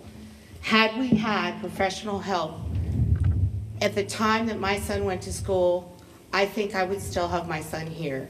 I'm ashamed that I don't. I'm ashamed that I didn't get him the help that he could have had, but had we had something here, we would have. Mental health is something that we need to address. I teach 6th grade every day. I have kids in my classroom that need to talk to somebody. This is not something that can wait a month. My son is not here. He was bullied in school. There were issues. This is ridiculous. You guys are all important people. You can make these decisions. I don't know if you can untable it and you can vote on it, but I'm telling you, I'm begging you. We do not need more of this. This is ridiculous. I give you everything I can. I give this district everything I can. You guys need to give us everything you can.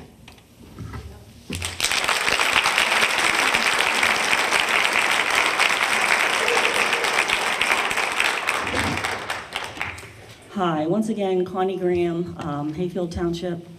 I was sitting over there listening to people talk about this whole mental health issue and reflecting back on some other board meetings and other things that I know about the board. And it occurred to me that what appears to maybe be happening, and I don't know, but what appears to maybe be happening is that there are some board members who are trying to limit the number of adults that are involved with children, trying to make sure that parents have the ultimate control. And I am a parent. I understand parents need to have control and make decisions.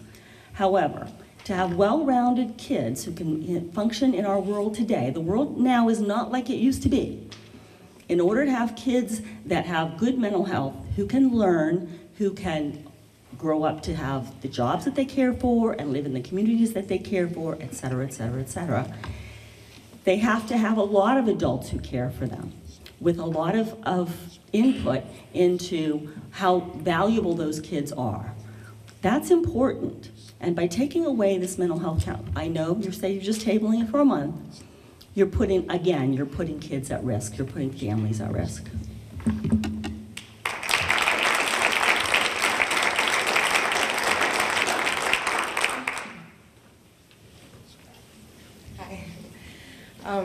I wasn't planning on speaking to the board tonight, but I think it's important that you know my name is Leslie Could Hiltebeitel. you speak to the microphone? Yes, my name is Leslie Hiltebeitel. My name is the name listed on the thing that you decided to table tonight. So I'm here to tell you how critically important this mental health coordinator position is to the entire school district, and especially to your students, which is our priority.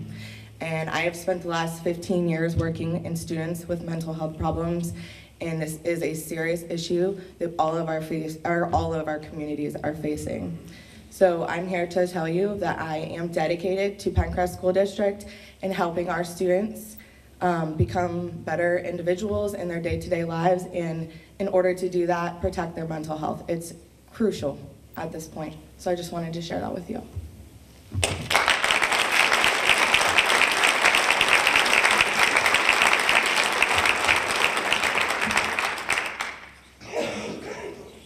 Anyone else that hasn't spoken yet? If not, let's go to the next item. Before we move on, is this something we can readdress as a board? Yes. Make a motion to approve the hiring of the position with that change? Motion denied.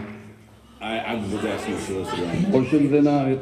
I didn't make a motion, I One asked of the you are question. qualified. One of you meet the job qualifications of doing the hours. I'll throw myself out. Thank you very much. One of you would be qualified for the position.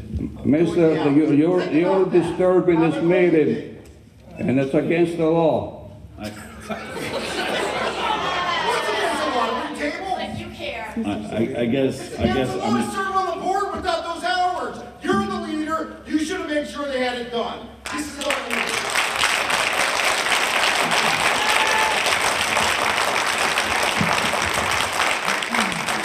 All right, we cannot go back and do any motion. We follow the agenda, period.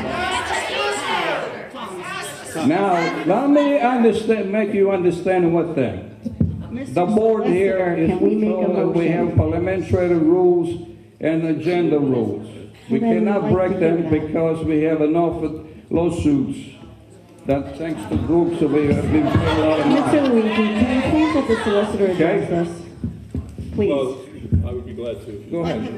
So the issue of reconsidering a motion that's been rejected at a board meeting is covered by Robert's Rules. Robert's Rules says that you cannot reconsider it on the same night unless you are someone who voted on the side that prevailed. So the side that prevailed on that motion was to reject it. So someone who So then we would have to ask those that voted no whether they would approve Wait, it. I'm not done yet. I'm answering your question. Well, that's what I'm asking. So someone who voted to reject it could make the motion to reconsider. The second thing the board has the power to do is to suspend Robert's Rules if it wishes to, because the board imposed Robert's Rules as a method of operating. You can suspend it if you wish. So you have one or two methods to bring something up. One would be to suspend Robert's Rules, and then you would have to make a motion to reconsider, or you could have someone who voted with the majority on the issue could move to reconsider. I see. Thank you. Yes, ma'am. Is there someone on the board? Is there someone that's willing to do the right thing that voted the other way? For the kids, do the right thing. For the kids. Michael. I don't hear any notice. For the kids. I understand. Let us do our job.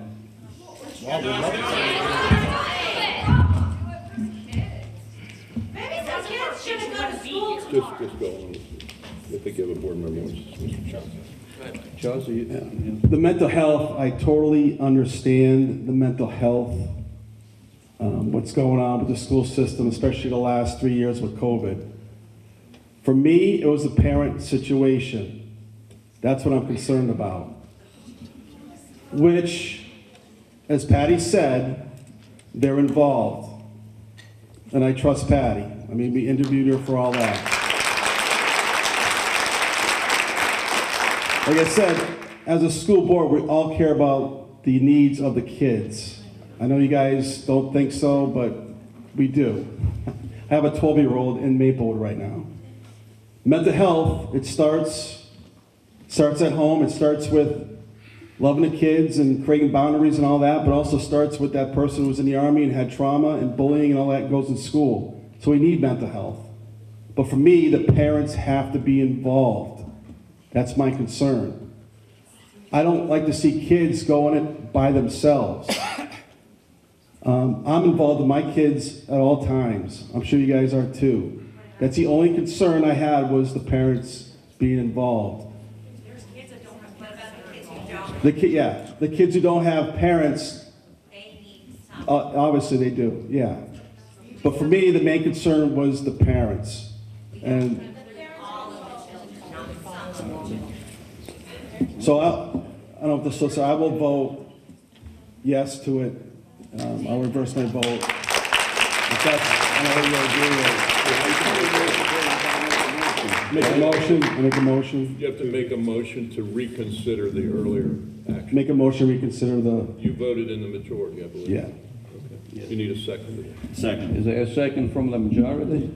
No, the second can be any. And I'll second it. But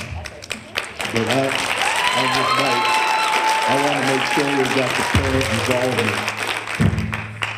That is crucial, that the parents got to be involved in these decision processes. I lost a son too, and I was involved, but not enough. And I would hate for somebody else to go through that same situation. So as long as we can make sure that the parents' involvement is included in that, I don't have a problem moving forward with this.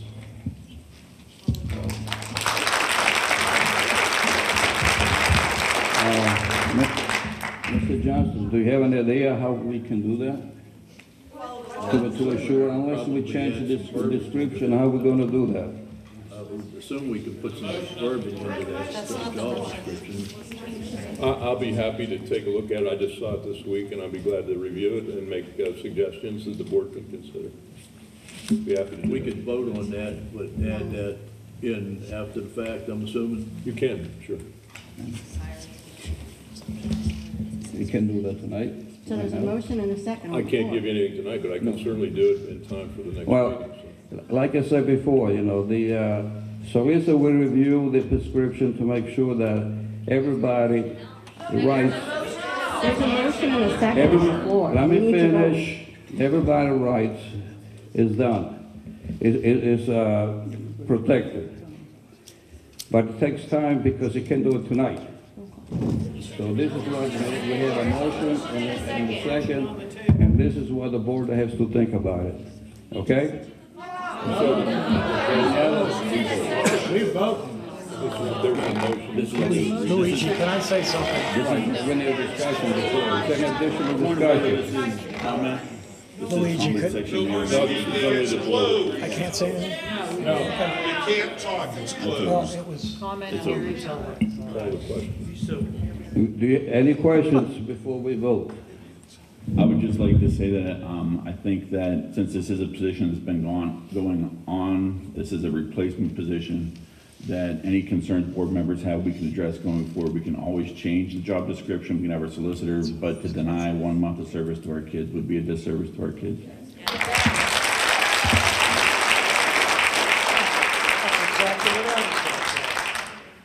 I wanted to say that. I beg your pardon.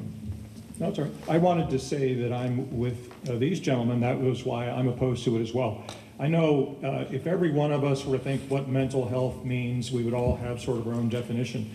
There are parents in our school district who thought they could trust mental health professionals, and that trust destroyed those families' lives. And we've had parents come to school board meetings in the last year, and they've shared about what that devastation led to. So putting some caveats in a job description that makes sure there are parameters for what type of counseling and parental involvement is just common sense and very important for the kids. To not put that in, we could have more challenges. The district could have been sued on multiple occasions because of what happened in some of these instances. And it was overseen by a principal and the former superintendent, assistant superintendent. Both were aware of what happened, and we're lucky we didn't get sued, but the family was destroyed. And there are other families that are not here tonight that give you similar stories.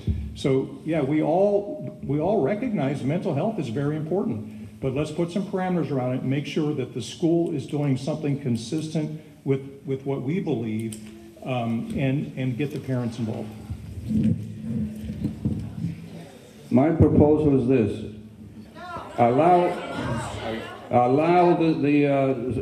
the board should allow the solicitor to review it and to improve it, and I will call a special meeting immediately as soon as it gets done to make you happy. No, the How's motion's that? on the floor. If the motion's on the floor, we need to vote for it now. Is there a motion to table it again? No, we have a motion to reconsider. But before we reconsider, I want to point it out that we need the solicitor to review Can I it. make some comments that I was going to reserve for my board comments, but I'm going to make them now so that the public can be fully aware. Calling a special meeting to have the solicitor come back cost you money. Okay? I'm going to just tell you, I talked to Kristen, and the October 2nd meeting cost us 7.75 hours of legal time, which is billed at $190 an hour. So that bill, just for a meeting that we ended up tabling, was $1,472. So I am saying we need to vote now. We don't need a special meeting. The job description can be advised, revamped, whatever later. But this needs to be done now. And Ms. Goldsmith, or the one that lost her son, my heart breaks for you because I have two, and I can't imagine losing a child. A parent should never have to lose a child, never. And with anything in my power to help these kiddos, I will do it.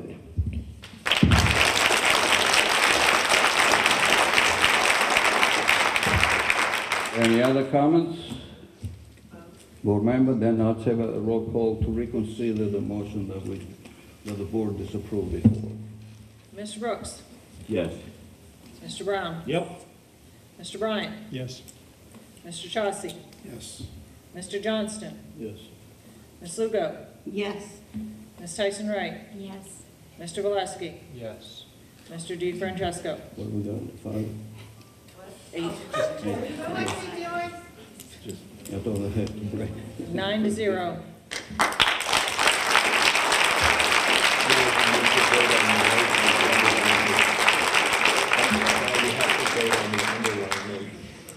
The motion.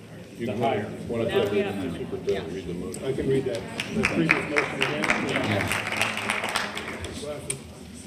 The motion was recommend that the PENNCREST School Board of Directors approve the employment of Leslie Hiltebeldo as the district's mental health coordinator effective October 30th, 2023, salary and benefits in accordance with the attached compensation agreement. So moved. Second. We have motion and a second to vote on the recommendations. Any further comments? Well, can we add that the position itself will be re-reviewed? We can still go through with the. Yeah, we can, Would the people that made the motion and the second agree to that addition? Who made the motion? To review The job description being reviewed by the solicitor? Yes. Yes, I will, that's fine. It's fine, it's already been approved, so. Yes. Okay, well, that was a suggestion from Yep. the Yeah, member. we can amend. I have a we can amend. question. I must have been on vacation when you guys discussed this at a board meeting because I was not here. How long has this position been open? When was the last coordinator left? What was the time period between? Start of the school year. can you answer that? It started at the beginning of the school year when we had a vacancy for the Maplewood High School school counselor, and the coordinator that was in the position at that time took that position, which created the vacancy for this coordinator position. Thank you for answering. Yep. So you want to read the addition to the motion so the secretary can write it down? So the recommendation is that the Board of Directors approve the employment of Leslie Hiltebeldo, I'm sorry if I destroyed your name 3 times, as the district's mental health coordinator, effective October 30th, 2023, with the solicitor to review the job description as discussed at the meeting. That's good enough. Good enough? Yep. Okay. Let's vote. Roll call, please. Mr. Brooks? Yes. Mr. Brown? Yes. Mr. Bryant? Yes. Mr. Chauncey? Yes. Mr. D. Francesco? Yes. Mr. Johnston? Yes. Ms. Lugo? Yes. Ms. Tyson Wright? Yes. Mr. Valesky? Yes. 9-0.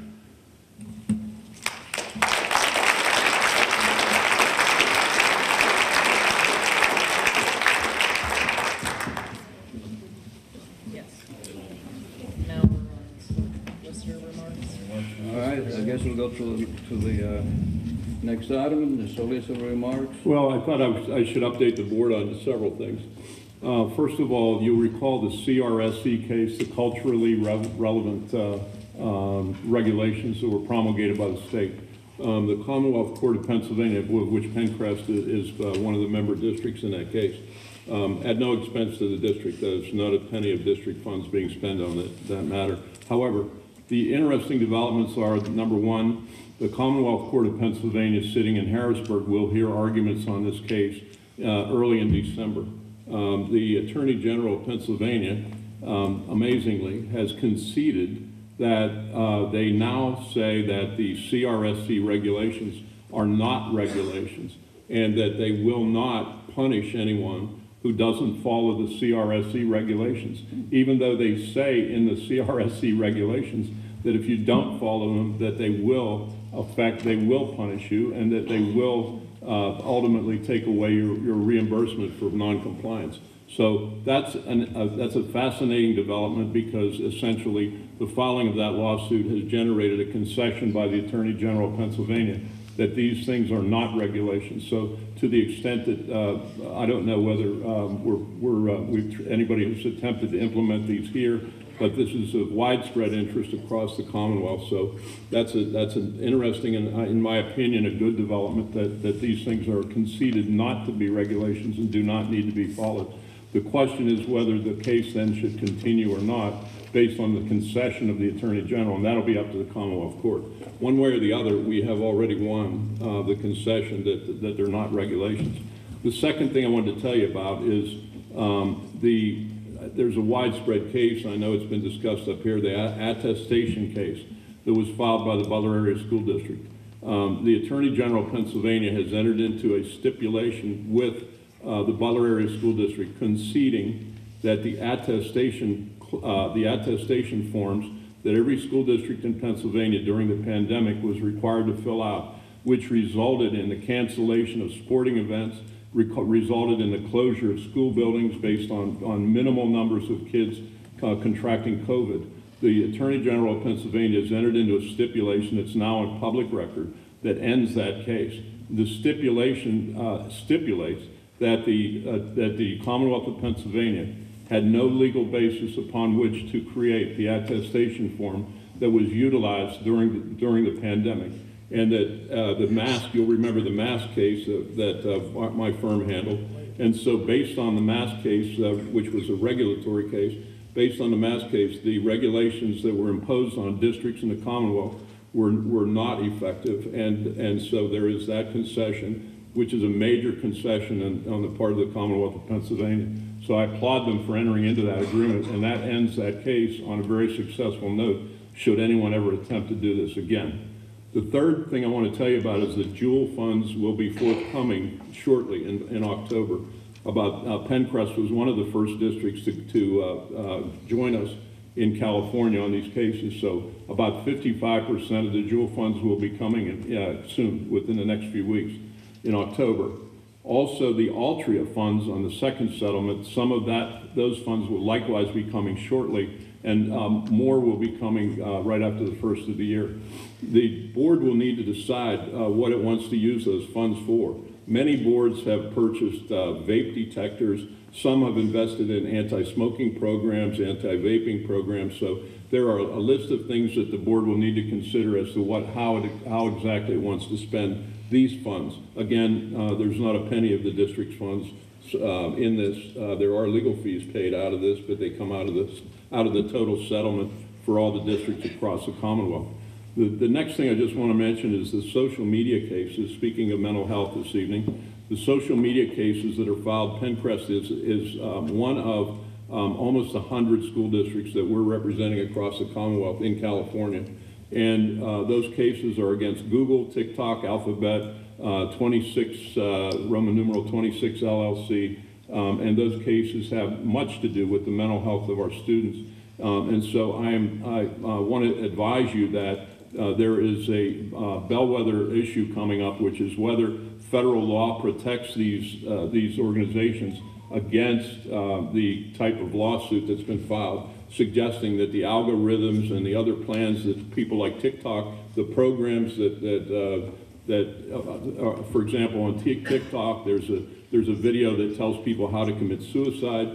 There are all sorts of things that have adversely affected kids all across this nation. So that I'm proud to say that I'm optimistic about our success out there. I think that the federal judge that's hearing it and the California State Court judge that are hearing it, I'm optimistic. I can't guarantee anything, but I'm optimistic We have almost 100 school districts now who have joined, including PENNCREST and all the way across the state. Bucks County IU, Chester County IU, districts in the north, districts in the west, districts in the east. Many districts outside of Philadelphia joined. PENNCREST, of course, is one of those.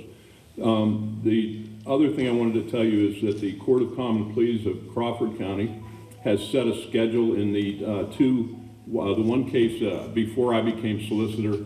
You had a case up in the Commonwealth Court on a right to know case. That case, PENNCREST won that case, and it was remanded back to the Common Pleas Court in Crawford County. The other day there was a conference at which the judge set a schedule to hear that case. There's a second case that we agreed to put on hold rather than try two of these cases, so we asked him to put on hold the other one while the first case is resolved. There's a schedule that goes well into 2024 as to the handling of this case in the Common Pleas Court in Crawford County. I think that's my update, and that should bring you up to date on where we are. Thank you. Yes, sir. All right, we go to the board members' remarks. We're going to start with Mr. Brown. Well, good evening. Yeah, it's 9 o'clock. Again, another exciting episode of the PENNCREST School Board. But tonight I want to do something a little different, and I want to talk about our community. But before I forget, thank you Hayfield Township, or Hayfield Grange, for donating the dictionaries. It's always awesome to see something like that come in for our students. But we live in a country with lots of opportunities, but the best thing about it is our community. The past couple of weeks, I spent times reflecting on how lucky we are to live in a small town. I am PENNCREST proud. Cambridge Springs is one of those communities that needs to be celebrated. Not only do we have great businesses who sponsor and support all the activities, but we also have great teachers that not only teach all day, but also coach, volunteer, and tutor in the evenings. The best part is we have parents that are not only vested in our community, but also vested in our district. Luigi may call it a mob. I call it a passion. And passion sometimes run high, but intentions are good. Our community let's start with our football team. Last Friday, we played Lakeview. Lakeview went through a tragedy. But with class, our football team honored them. They were just choked up every time. But Friday night rolled around, and our students went out, and they met our neighbors on the field with support. This is an example of our community being there for our neighbors' needs. Many thanks to players, coaches, staff, teachers, and parents. You all rock. The week before the high school girls held their second annual Powder Puff game to raise money for their annual bag 3-ton food drive. The juniors and seniors raised over $600 in one evening towards the food drive. Now, on a side note, the seniors dominated the junior, but we had a great time watching, and congratulations to all involved. By the way, the field was filled with teachers, coaches, and many others donating their time to help our community. Some more examples of community service from our students is blood drives, Cambridge Cares, providing Thanksgiving dinners to families in need, providing tutor support to families that request help, and some students volunteering with the fire department, and much, much more. On another exciting activity is the Academy Theater in Meadville. If you haven't been there, you need to go. First off, there are many students from PENNCREST that perform in these shows. The theater puts on, and I will be the first to tell you, we have some very talented students that spend countless hours along with parents that transport them to numerous rehearsals throughout the weeks in preparations for the shows. My wife and I sponsor these shows and recommend that if you have time during the week or during the weekend, go check out Young Frankenstein. That will be planned for the next several weeks. Also, the French Creek Community Theater is presenting Lion King Jr. October 21st to 22nd at Sagertown High School. These are things we need to celebrate as a board. We should be finding ways to let people know of the PENNCREST accomplishments instead of the lies. Many of the above activities are done with the help of teachers and the staff at PENNCREST, usually on their own time, with their own dime. Some people in our community want to cause division. A few others, well, I'm gonna skip names tonight, we're not going there. But a few of you want to call out teachers like in the October 2nd meeting. You want to know how many teachers are here. Well, let me tell you something. Our teachers are part of this community. Whether you're a teacher, contractor, bus driver, store clerk, it doesn't matter. If you're a member or a citizen of PENNCREST, you deserve the same respect as anyone else. And when you ask who here is a teacher with the intent of creating more division, you are the problem. You're not the solution. Mr. DeFrancesco, this will be your legacy. You and your cronies have done everything to make our public school look incompetent. By spouting lies about indoctrination instead of education, more baseless claims come without facts. Mob.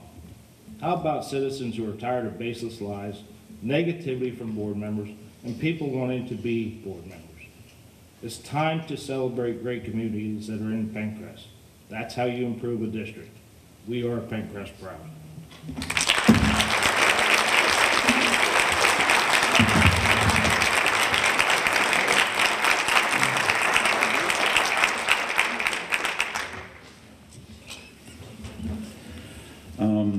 Y'all gonna make me lose my mind up in here.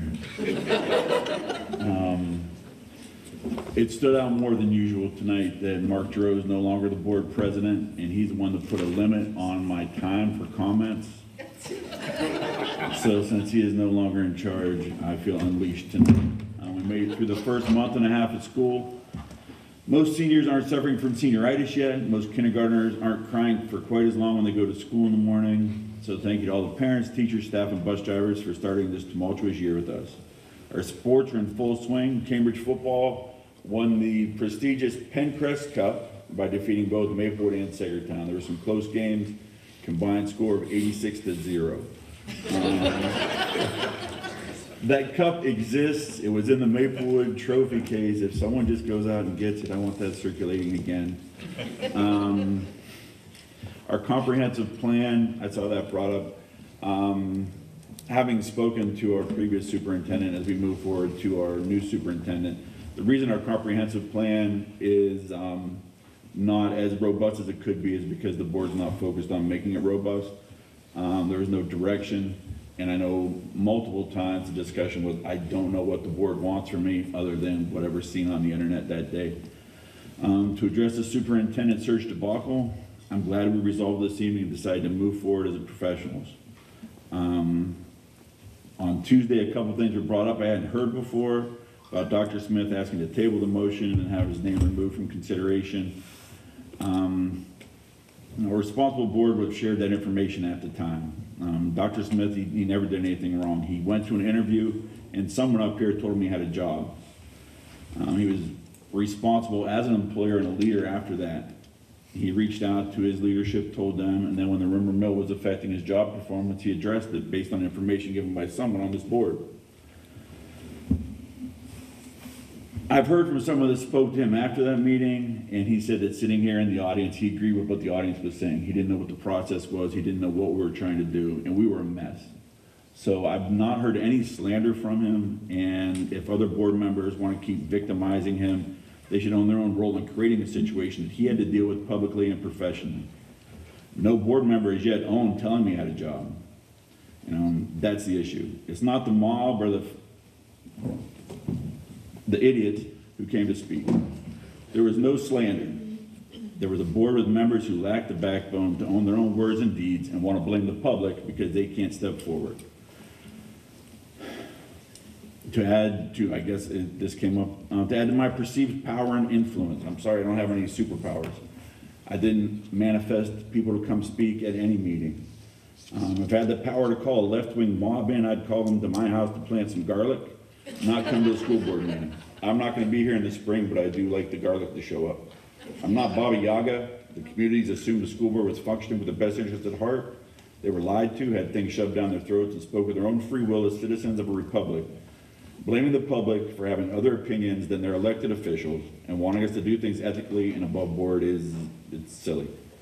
I only have one more voting meeting after this with the elections coming up, so I'd like to address what I've learned from my 6 years. And I said this 6 years ago, and I believe it today, no matter how corny this sounds, public education is what makes America the land of opportunity. We educate every child, regardless of race, religion, poverty, gender, disability. Every kid has the right to a quality, free public education. This right is a great equalizer when we fight to keep it strong. Every child is born with the opportunity to achieve their version of the American dream when we, as a school board, decide to give them a public education. It's our duty as elected board members to put aside all of our biases and focus on providing that opportunity to all of our children, their families, and our entire community. When we fail everyone for generations to come. Short-sightedness in regard to cutting corners, revenue, devaluing educators and achievement makes it so employers can't find quality employees. Our behaviors why tool and die shops, colleges and hospitals can't find quality employees to move to our area. We ask why we're shrinking because this board values our biases and our past more than these kids and our future. We're shrinking because the board wants people to stay away. There's no such thing as a conservative board or a Democratic school board. There's a school board. People that say otherwise are missing the point. There aren't people on the left or right of the board. That shortcut is just for ignorance. We are neighbors and communities working together. Every person that uses that shortcut saying that this is left or that is right, they're not qualified to serve. You don't stand on the left or the right. On this board, you stand in the center. And the center is where our kids are. We don't get derailed by politics or our own biases. I hear board members say that I called this public meeting or board members pledged to keep up my work. That's just not true. None of us up here do anything on our own. We're one of 9 people, and every decision we make, we live with as a board, not as individuals. We're responsible for our votes, but I don't call things, and I don't have programs. We as a community and as a board have them. We serve every student and parent up here, not just the ones who agree with us, not just the families who live a lifestyle that's the same as ours or worship the same way we do. We don't discriminate. We don't call out students. We don't pick on students because they're vulnerable and easy targets.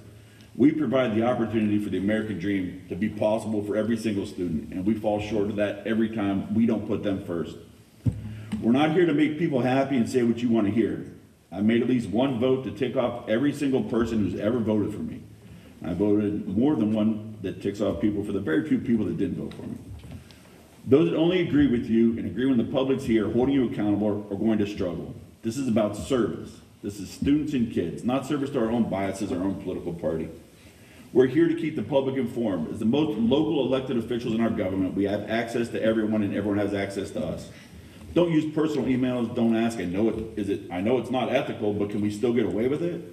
Don't call the public idiots when they disagree. Keep the public informed of what's going on. I'm not going to be here to give my wonderful board updates.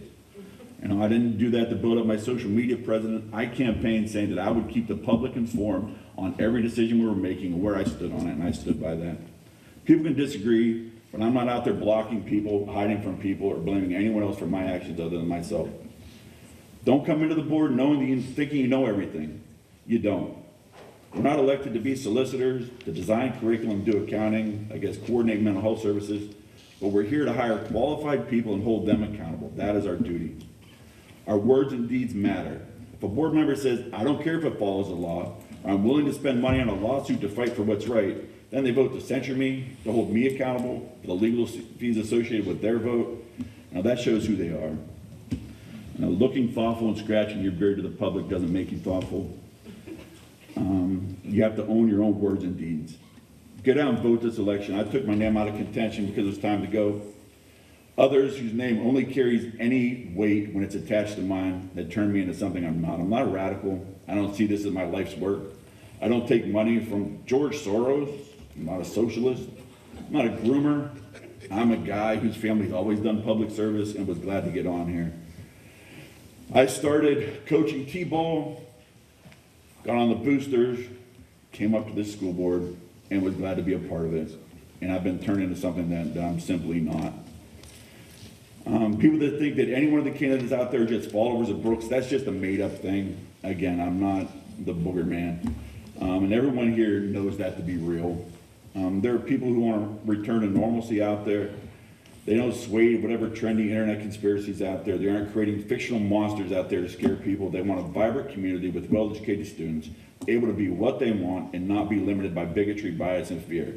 Find the candidates that support your values and vote for them. Thank you.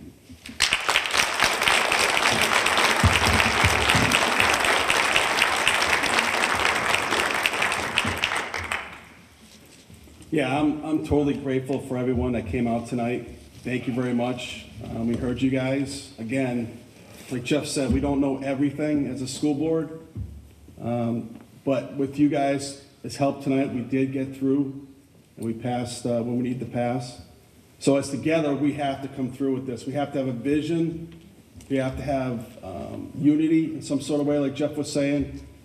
We've got to come together. If we don't do this together, it's not going to happen.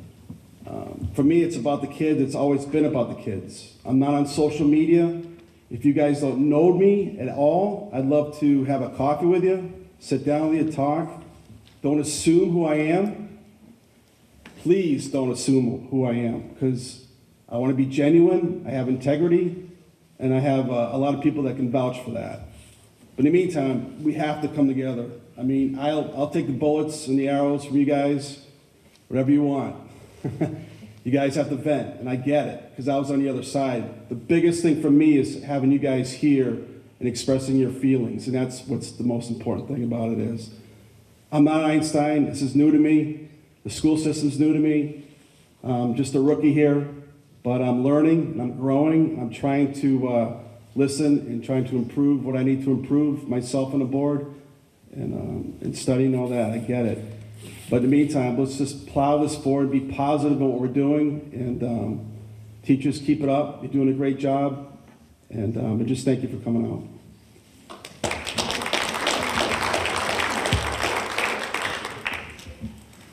I'll echo those sentiments.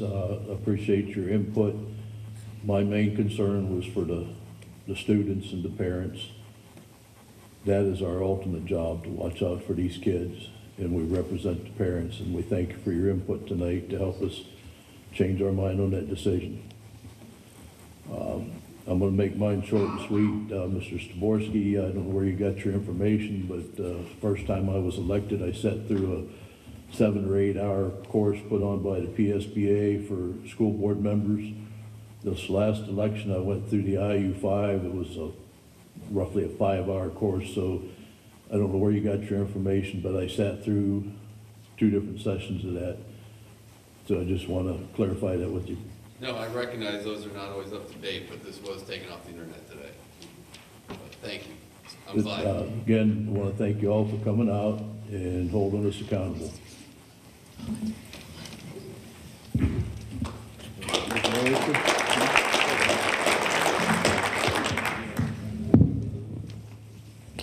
While we're on that subject, I also attended the IU5, took all the courses, did some of the PSBA as well, so those were false allegations as well. So a couple different things that I want to touch on. One is the October 2nd meeting. I'm going to touch on that. Board members, myself included, were accused of special meetings, talking to Dr. Smith, promising a job, just many different things. I actually took that week off work right before. I talked to all of Dr. Smith's references. I talked to all of the people that interviewed for this position. I talked to all of their references. I spent 30 hours that week, 30 hours, going through all of these people. I talked to people that they didn't even list as references on there. So how dare people come and make those assumptions about me? That's very frustrating. It's very frustrating. I put tons of time. I have a family that I can be spending time with, and I spend my time on this for the kids and for the community, and for people to come and slander like that is so inappropriate. The second thing I want to talk about is I do appreciate the teachers. I appreciate you guys coming to work. It means a lot. It really does. You do a phenomenal job. We have amazing teachers here. I know many of them. Now we've been working on contracts like was stated for over 2 years now. And the board has worked on this hard. The board really has. We have offered things. So, something that needs to be kept in mind is the median household income of Crawford County is $56,000 a year. That's household income, okay?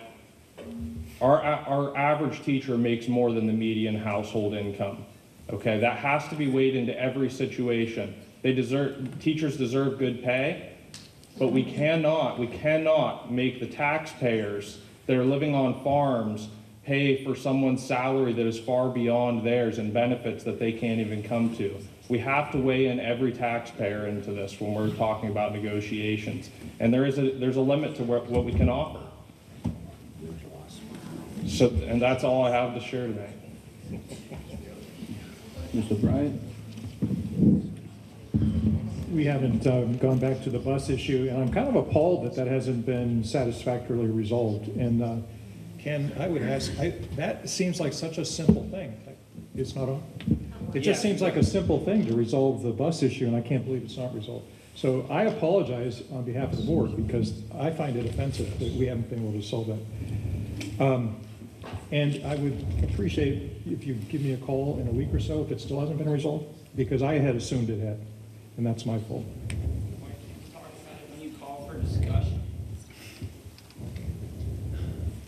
I also wanted to talk about, well, I have to echo a lot of what David said. There's been so much slander that it's, we could spend a lot of time trying to diffuse a lot of it, and I'm not going to do that. But the board, in good faith, offered a significant pay increase to our teachers.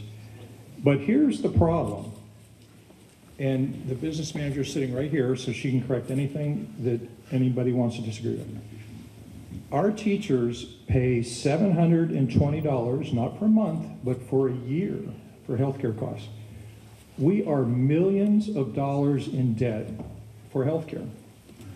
And so we've asked the teachers to agree with the pay increase to help us with this healthcare cost. There is nobody in the country that pays $720 for a year.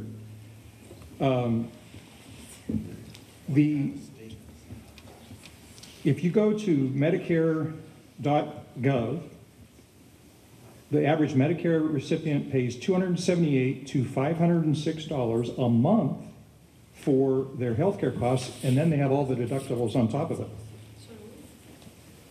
Very limited deductibles. What's the deductibles that the teachers are liable for? 300 and 600. 306. Are you kidding me? No one. I don't know of anyone who has a package like that. So I know there'll be a lot of cat calls because you don't want to hear what I'm about to say, but I'm going to say it anyway. 30% of Crawford County is either a recipient of Medicare or Medicaid. The Medicare recipients, according to Medicare.gov, pay between $3,300 and $6,072 for their healthcare costs. So asking the teachers to come into this century and help us with these ever-increasing costs seems like a very fair thing to do. And I can't think of any other organization anywhere that you only pay $722 for your health care for the year. And then the school board is responsible for the balance of that, which is why we're millions of dollars in debt when it comes to health care. And I know that's unpopular. So we appreciate the teachers. We offered a significant pay increase. I don't think they even offered for the teachers to vote on it. So I can't help that. So the teachers have decided instead they're going to subsidize the better PENNCREST ticket because they're hopeful that they're going to get a better deal out of those folks. All I can say is at some point you're going to see tax increases as far as the eye can see because we are getting so far buried in this debt, and it's just a fact. If you want to talk to Kristen about how much money is owed on these healthcare claims, feel free. I'm not making up those numbers. And I have to say, I was so disappointed at the last meeting by the slander of the applicant for superintendent. It's one thing to say you didn't like the process And the process didn't look very good the way it was described, but we had said at the very beginning we would interview anyone who sent their application in time for that night that we were doing the interviews, and we didn't get applications. And then people say, well, where'd you advertise? Every paper in this part of the country announced that we needed a superintendent. It wasn't like people didn't know. Just a minute. Where I'm from, if you're interested in a job and you want that job, you apply for it when you see an opening. So I didn't understand that at all.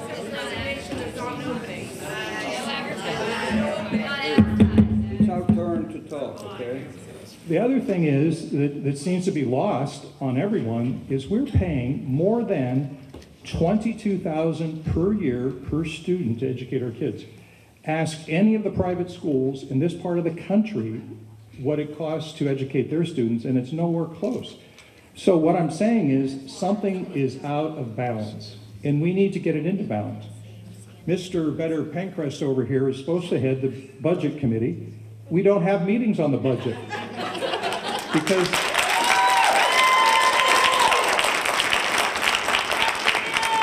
we don't have meetings on the budget because he doesn't care. In fact,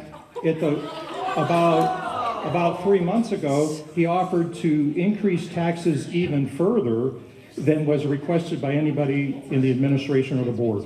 And when asked what he was going to do with the money, he said, well, I don't know, they just deserve the money.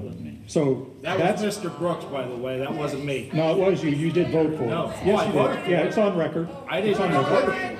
Which one of you told The only other disappointing thing I would say is we've tried to publish some of this information in the local newspaper. They won't print it because they're in line with the union's position. So that's all I have.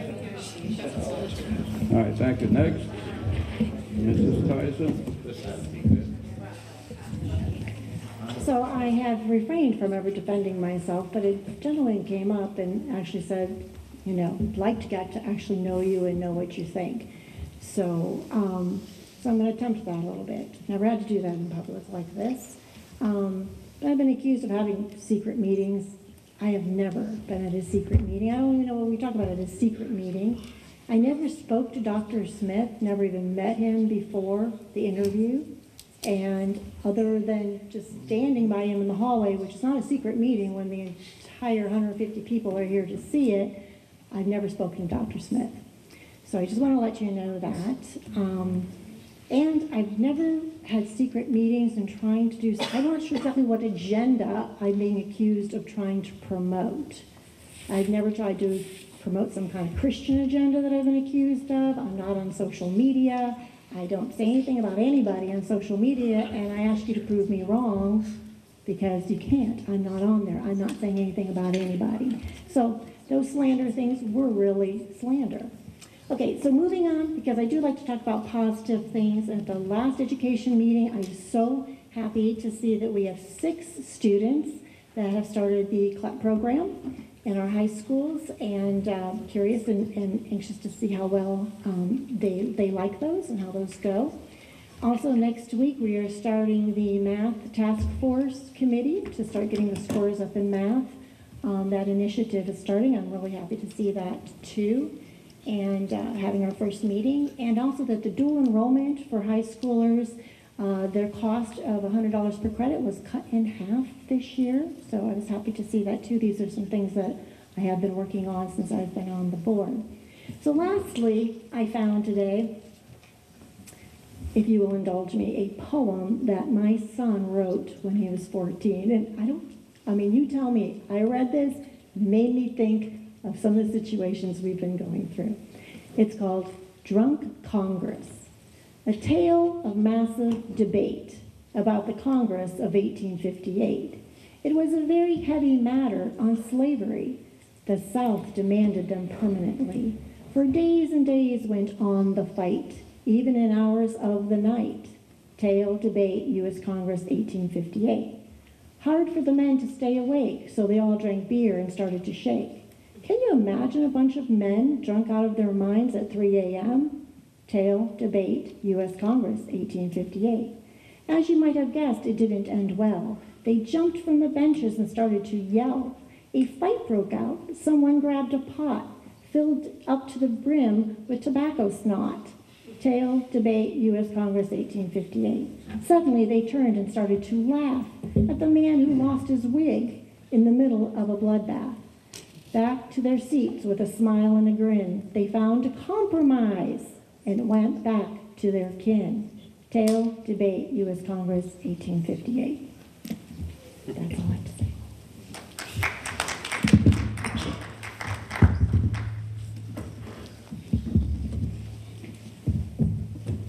Unfortunately, I didn't write out my comments, but I do have bullet points that I really need to talk about. So first of all, thank you to the teachers. I have children in this district. I have been in this district since kindergarten, and I have a senior this year who will graduate. So, you know, pretty emotional. He'll be the last soccer season, the last volleyball season, the last homecoming, the last prom. Those of you that have been there, you understand those things. We're doing college campus tours. It's great. And honestly, the teachers that have been there all along, you've invested in him, you've invested in both of my children, and I am forever grateful. Because although parents are important, these kids spend 40+ hours a week with coaches, teachers, guidance counselors, psychologists, with you. And I can't do it alone. So thank you from the bottom of my heart. I appreciate that. The thing that I wanted to mention, because I did a little research with Kristen's help. Sorry, Kristen, I have to tell you because you're the numbers gal. I already mentioned in an earlier comment about how much money this district has spent on legal guidance and solicitor. Not that the legal solicitor is bad. Sorry, Tom, I'm not trying to be, I'm just giving you facts. This board has struggled with keeping solicitor costs under control. And many of you are witnesses to that, where board members here who don't have a bar, who have not passed the bar, do not have a legal degree, do not practice law, make comments that are demeaning and slanderous, might I add, to our council, which then lead to resignations, which then lead to higher costs. And for me, as a taxpayer, it's greatly troublesome. I have worked with attorneys in all walks of my career: litigation, arbitration, legal matters, civil matters, all kinds of things. Currently, this board is paying $190 per hour for the solicitor that we have with our contract. The prior solicitor was only $125. So you guys can do the math, I'm pretty sure, because you're smart. The meeting that was called for October 2nd, as I already mentioned, cost this district $1,472. Just to give you a quick overview of our legal costs thus far this year, we have a total of $71,104.48. And this is only October. So we've got 2 more months to go, and I don't think we've got the bill for October yet. But at any rate, our numbers are not done yet. And to have a board balk about a $7,000 payment for IU5 to do a recruiting effort for a qualified superintendent, just, my mind is just blowing up. That's less than 10% of our total legal expenses. Less than 10%. I'm pretty sure I did the math right. I see my neighbor sitting there. Did I do the math right? Okay, thank you. So I'm pretty sure that's right. But that's not a lot of money for an executive search for a superintendent to lead this district. And I struggle with the fact that we have to fight to get the right thing done. And what I try to teach my children is integrity is doing the right thing when nobody's looking. When nobody's looking. Thank you for coming out here to make people look, because some people on this board will only do the right thing when you're looking. And it's sad. And that's not what I want to teach my sons, because I want my sons to be citizens that are going to contribute to this society in a positive way. And when this board does things where, man, if you guys fill the seats, you know, we take the votes and we come back to the table and we change our mind. Why? Because you held us accountable. If you weren't here, is that integrity? Absolutely not. And I'm teaching my sons that integrity is doing the right thing when nobody's looking. So thank you for that, and thank you for being here tonight. So, I wanted to say thank you to the people that spoke. I know Mr. Stewart spoke, Mr. Straborski spoke, Scott Stallings has spoke, and I do want to say, Randy, I have taken the board training. It's not on the website. I went on January 25th of 2022 for 5 hours to the IU5. I've also taken the PSBA training. I've done mental health first aid training. I'm certified in that. I have all my clearances. My criminal background check is done. So if you want to see it, I'll gladly give it to you. I worked in a correctional environment for 15 years. I'm pretty, you know, my background has to be clean. So if you need it, I'll give it to you. But I have taken that training and I'll do it again. I know that our kids are important, and I do get my clearances every year because I want to be in the school with my kids. I want to volunteer. I want to help them with field trips. I want to do things like mock interviews. I want to help them get ready for careers, your kids to get ready for careers, because that's what it's all about. As Mr. Brooks mentioned, giving them the education to make the decision to make a better life. So that's what's important. So I have had that training, and I welcome, you know, if you guys have questions, please ask, because I'll be certainly open for more training. I do have to do training for other things in my career, so I certainly welcome any other input, and I'd be happy to do that. One of the things that I will say is I am super grateful that we did appoint and pass the mental health position, because both of my sons have had issues in the past. They're not in crisis, thank God they're not in crisis, but that doesn't mean they won't be in crisis tomorrow or next week. And when a student makes a decision and we voted to approve the foundation to be a part of the foundation for Hayden, when that decision is made by those kiddos, there's nothing you can do. It's done. You cannot go back and change it. And that's why having mental health is so important. And yes, parents being involved is important, but I'm going to tell you something. My kids come home and tell me that a lot of their friends don't have parents that are engaged. They're checked out. They come to school for love. Those kids come to my house for love. They don't have parents that care. They don't, and I'm not pointing anybody out. That's just the way they're being raised. So if the school district doesn't do it, I don't know who's going to do it. And yes, parents should be involved, and I am involved, but I can't hold the other parents accountable. I can hold the school district accountable because I'm on the board. And that's what I hope to do, is hold our administrators accountable and offer the services to these kids who need it, because I don't want to lose them all, any of them, none, because it is traumatic, and it's as some of these people have come up and talked to us, you can't change it. You have to live with it the rest of your life, and it doesn't ever go away, ever. So thank you for holding us accountable to that. The transportation issue, I had no idea that was not resolved yet, and I'm very disappointed in that as well. I know we had 3 board members attend that meeting. I did review the meeting minutes. They weren't very detailed, so I don't really know the 9 things that you were mentioning as alternative options. So I really am hoping that Mr. Newman can try to get that resolved, and we can get that taken care of for the kiddos. The other thing I wanted to mention is I attended the advisory council meeting at Sagertown, at the PENNCREST district on Tuesday, October 10th. And I appreciate Patty Feely being involved in that. All the guidance counselors from all the schools were there, and it was a great meeting, very well informative. Career plans are being in place, and it's wonderful. So if you are a parent or a business person in the community and you want to be on the advisory council, get a hold of Patty Feely.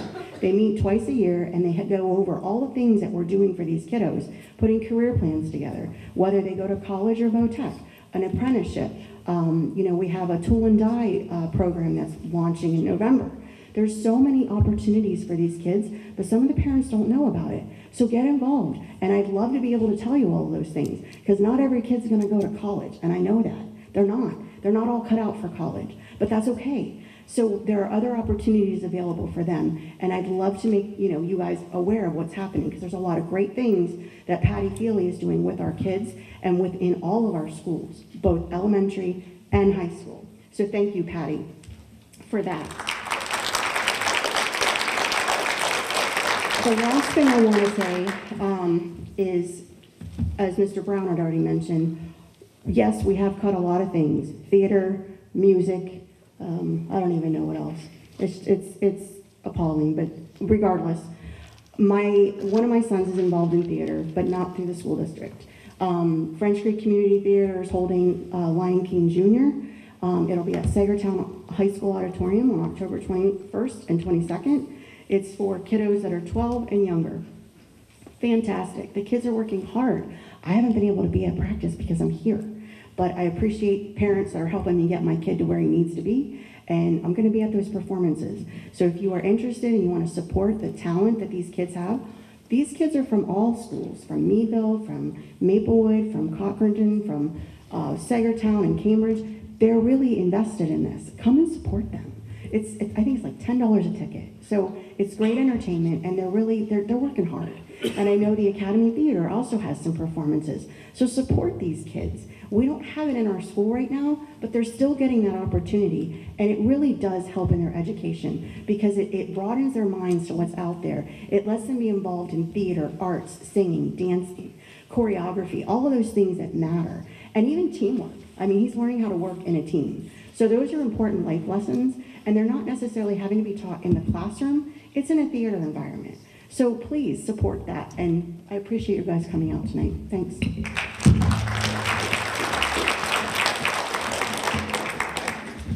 I know it's getting late, so I'll try to make it pretty short. But I do have to clear and set the record straight in a couple things. It'll be short. The president, this board intent is, it knows, and its intent is to educate the kids, to educate our students according to the curriculum approved by the board and all the Department of Education's laws that are on the books. This board, as a whole, always care by the kids, by the students, from kindergarten all the way to high school. Now, one thing I want everybody to understand, especially you people on TV land, the board that everybody here is showing up as usual has been in the majority only for about 2 years. That's it, 2 years. And all of a sudden, you know, they give all the problem that has been going on for years, going back all the way when PENNCREST was formed. They blame this board. Blame this board for what? For passing policy to protect your parents, your children from exploitation, indoctrination, sexual exploitation especially? I don't think so.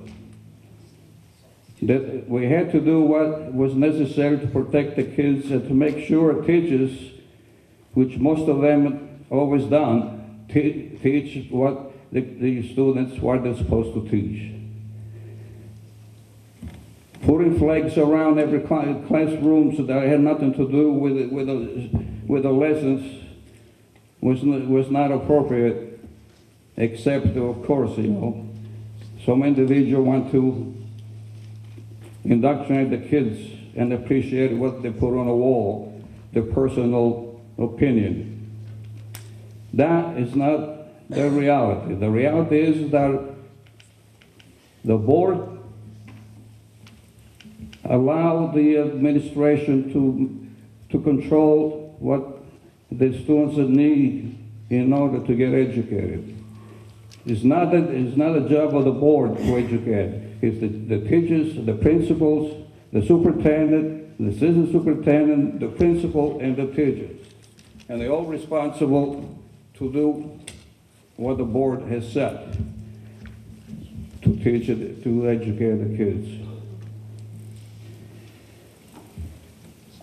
For some reason, they all spread these rumors, and it's kind of strange that the rumors are tied to the bit of PENNCREST candidates. For some reason, they got all over the place. They spread rumors how bad we are, how bad this board is functioning, how bad, all the problem we had, and we've only been here for 2 years. This majority is only for 2 years. That's it. Not even 2 years. Probably a year. That's it. And you blame, and they have the goal to blame this board for the problem that was caused by boards, that was controlled by retired teachers, spouse of teachers, which of course now we're going to have 3 candidates that either have spouses or one is a teacher. In another district, because they won't be allowed to run in this district. And yet that's a fact.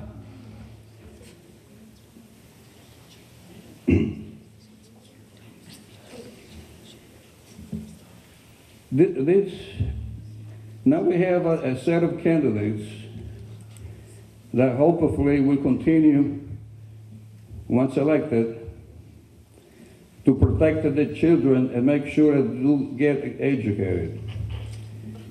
And hopefully, the new superintendent, either be Mr. Newman, Feely, or somebody else, will get together with the teachers and finally get these test scores to go up.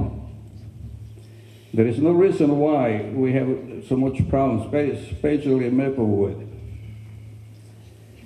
The scores have to go up because otherwise, besides the problems that we have, that with some teachers not teaching what they're supposed to, parents to take the children out of these public schools, if this continues, there won't be no public schools. And then keep that in mind. So we have to work together to allow the public school to flourish. And let's improve the education, and let's give a chance for our children to be children until they're old enough to be adults. And the only way to do that right now, to keep protected our young students, is to make sure that you stay away from bitter PENNCREST candidates. Otherwise, we're going back to the future. And that's what they want to do. So I'm asking you until you land. Get out and vote. And vote, because your vote counts.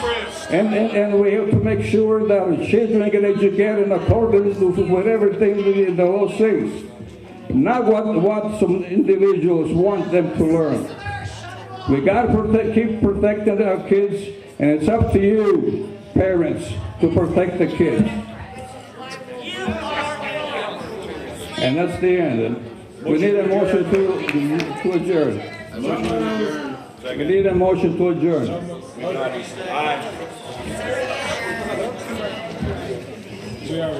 All in favor, say aye. Aye.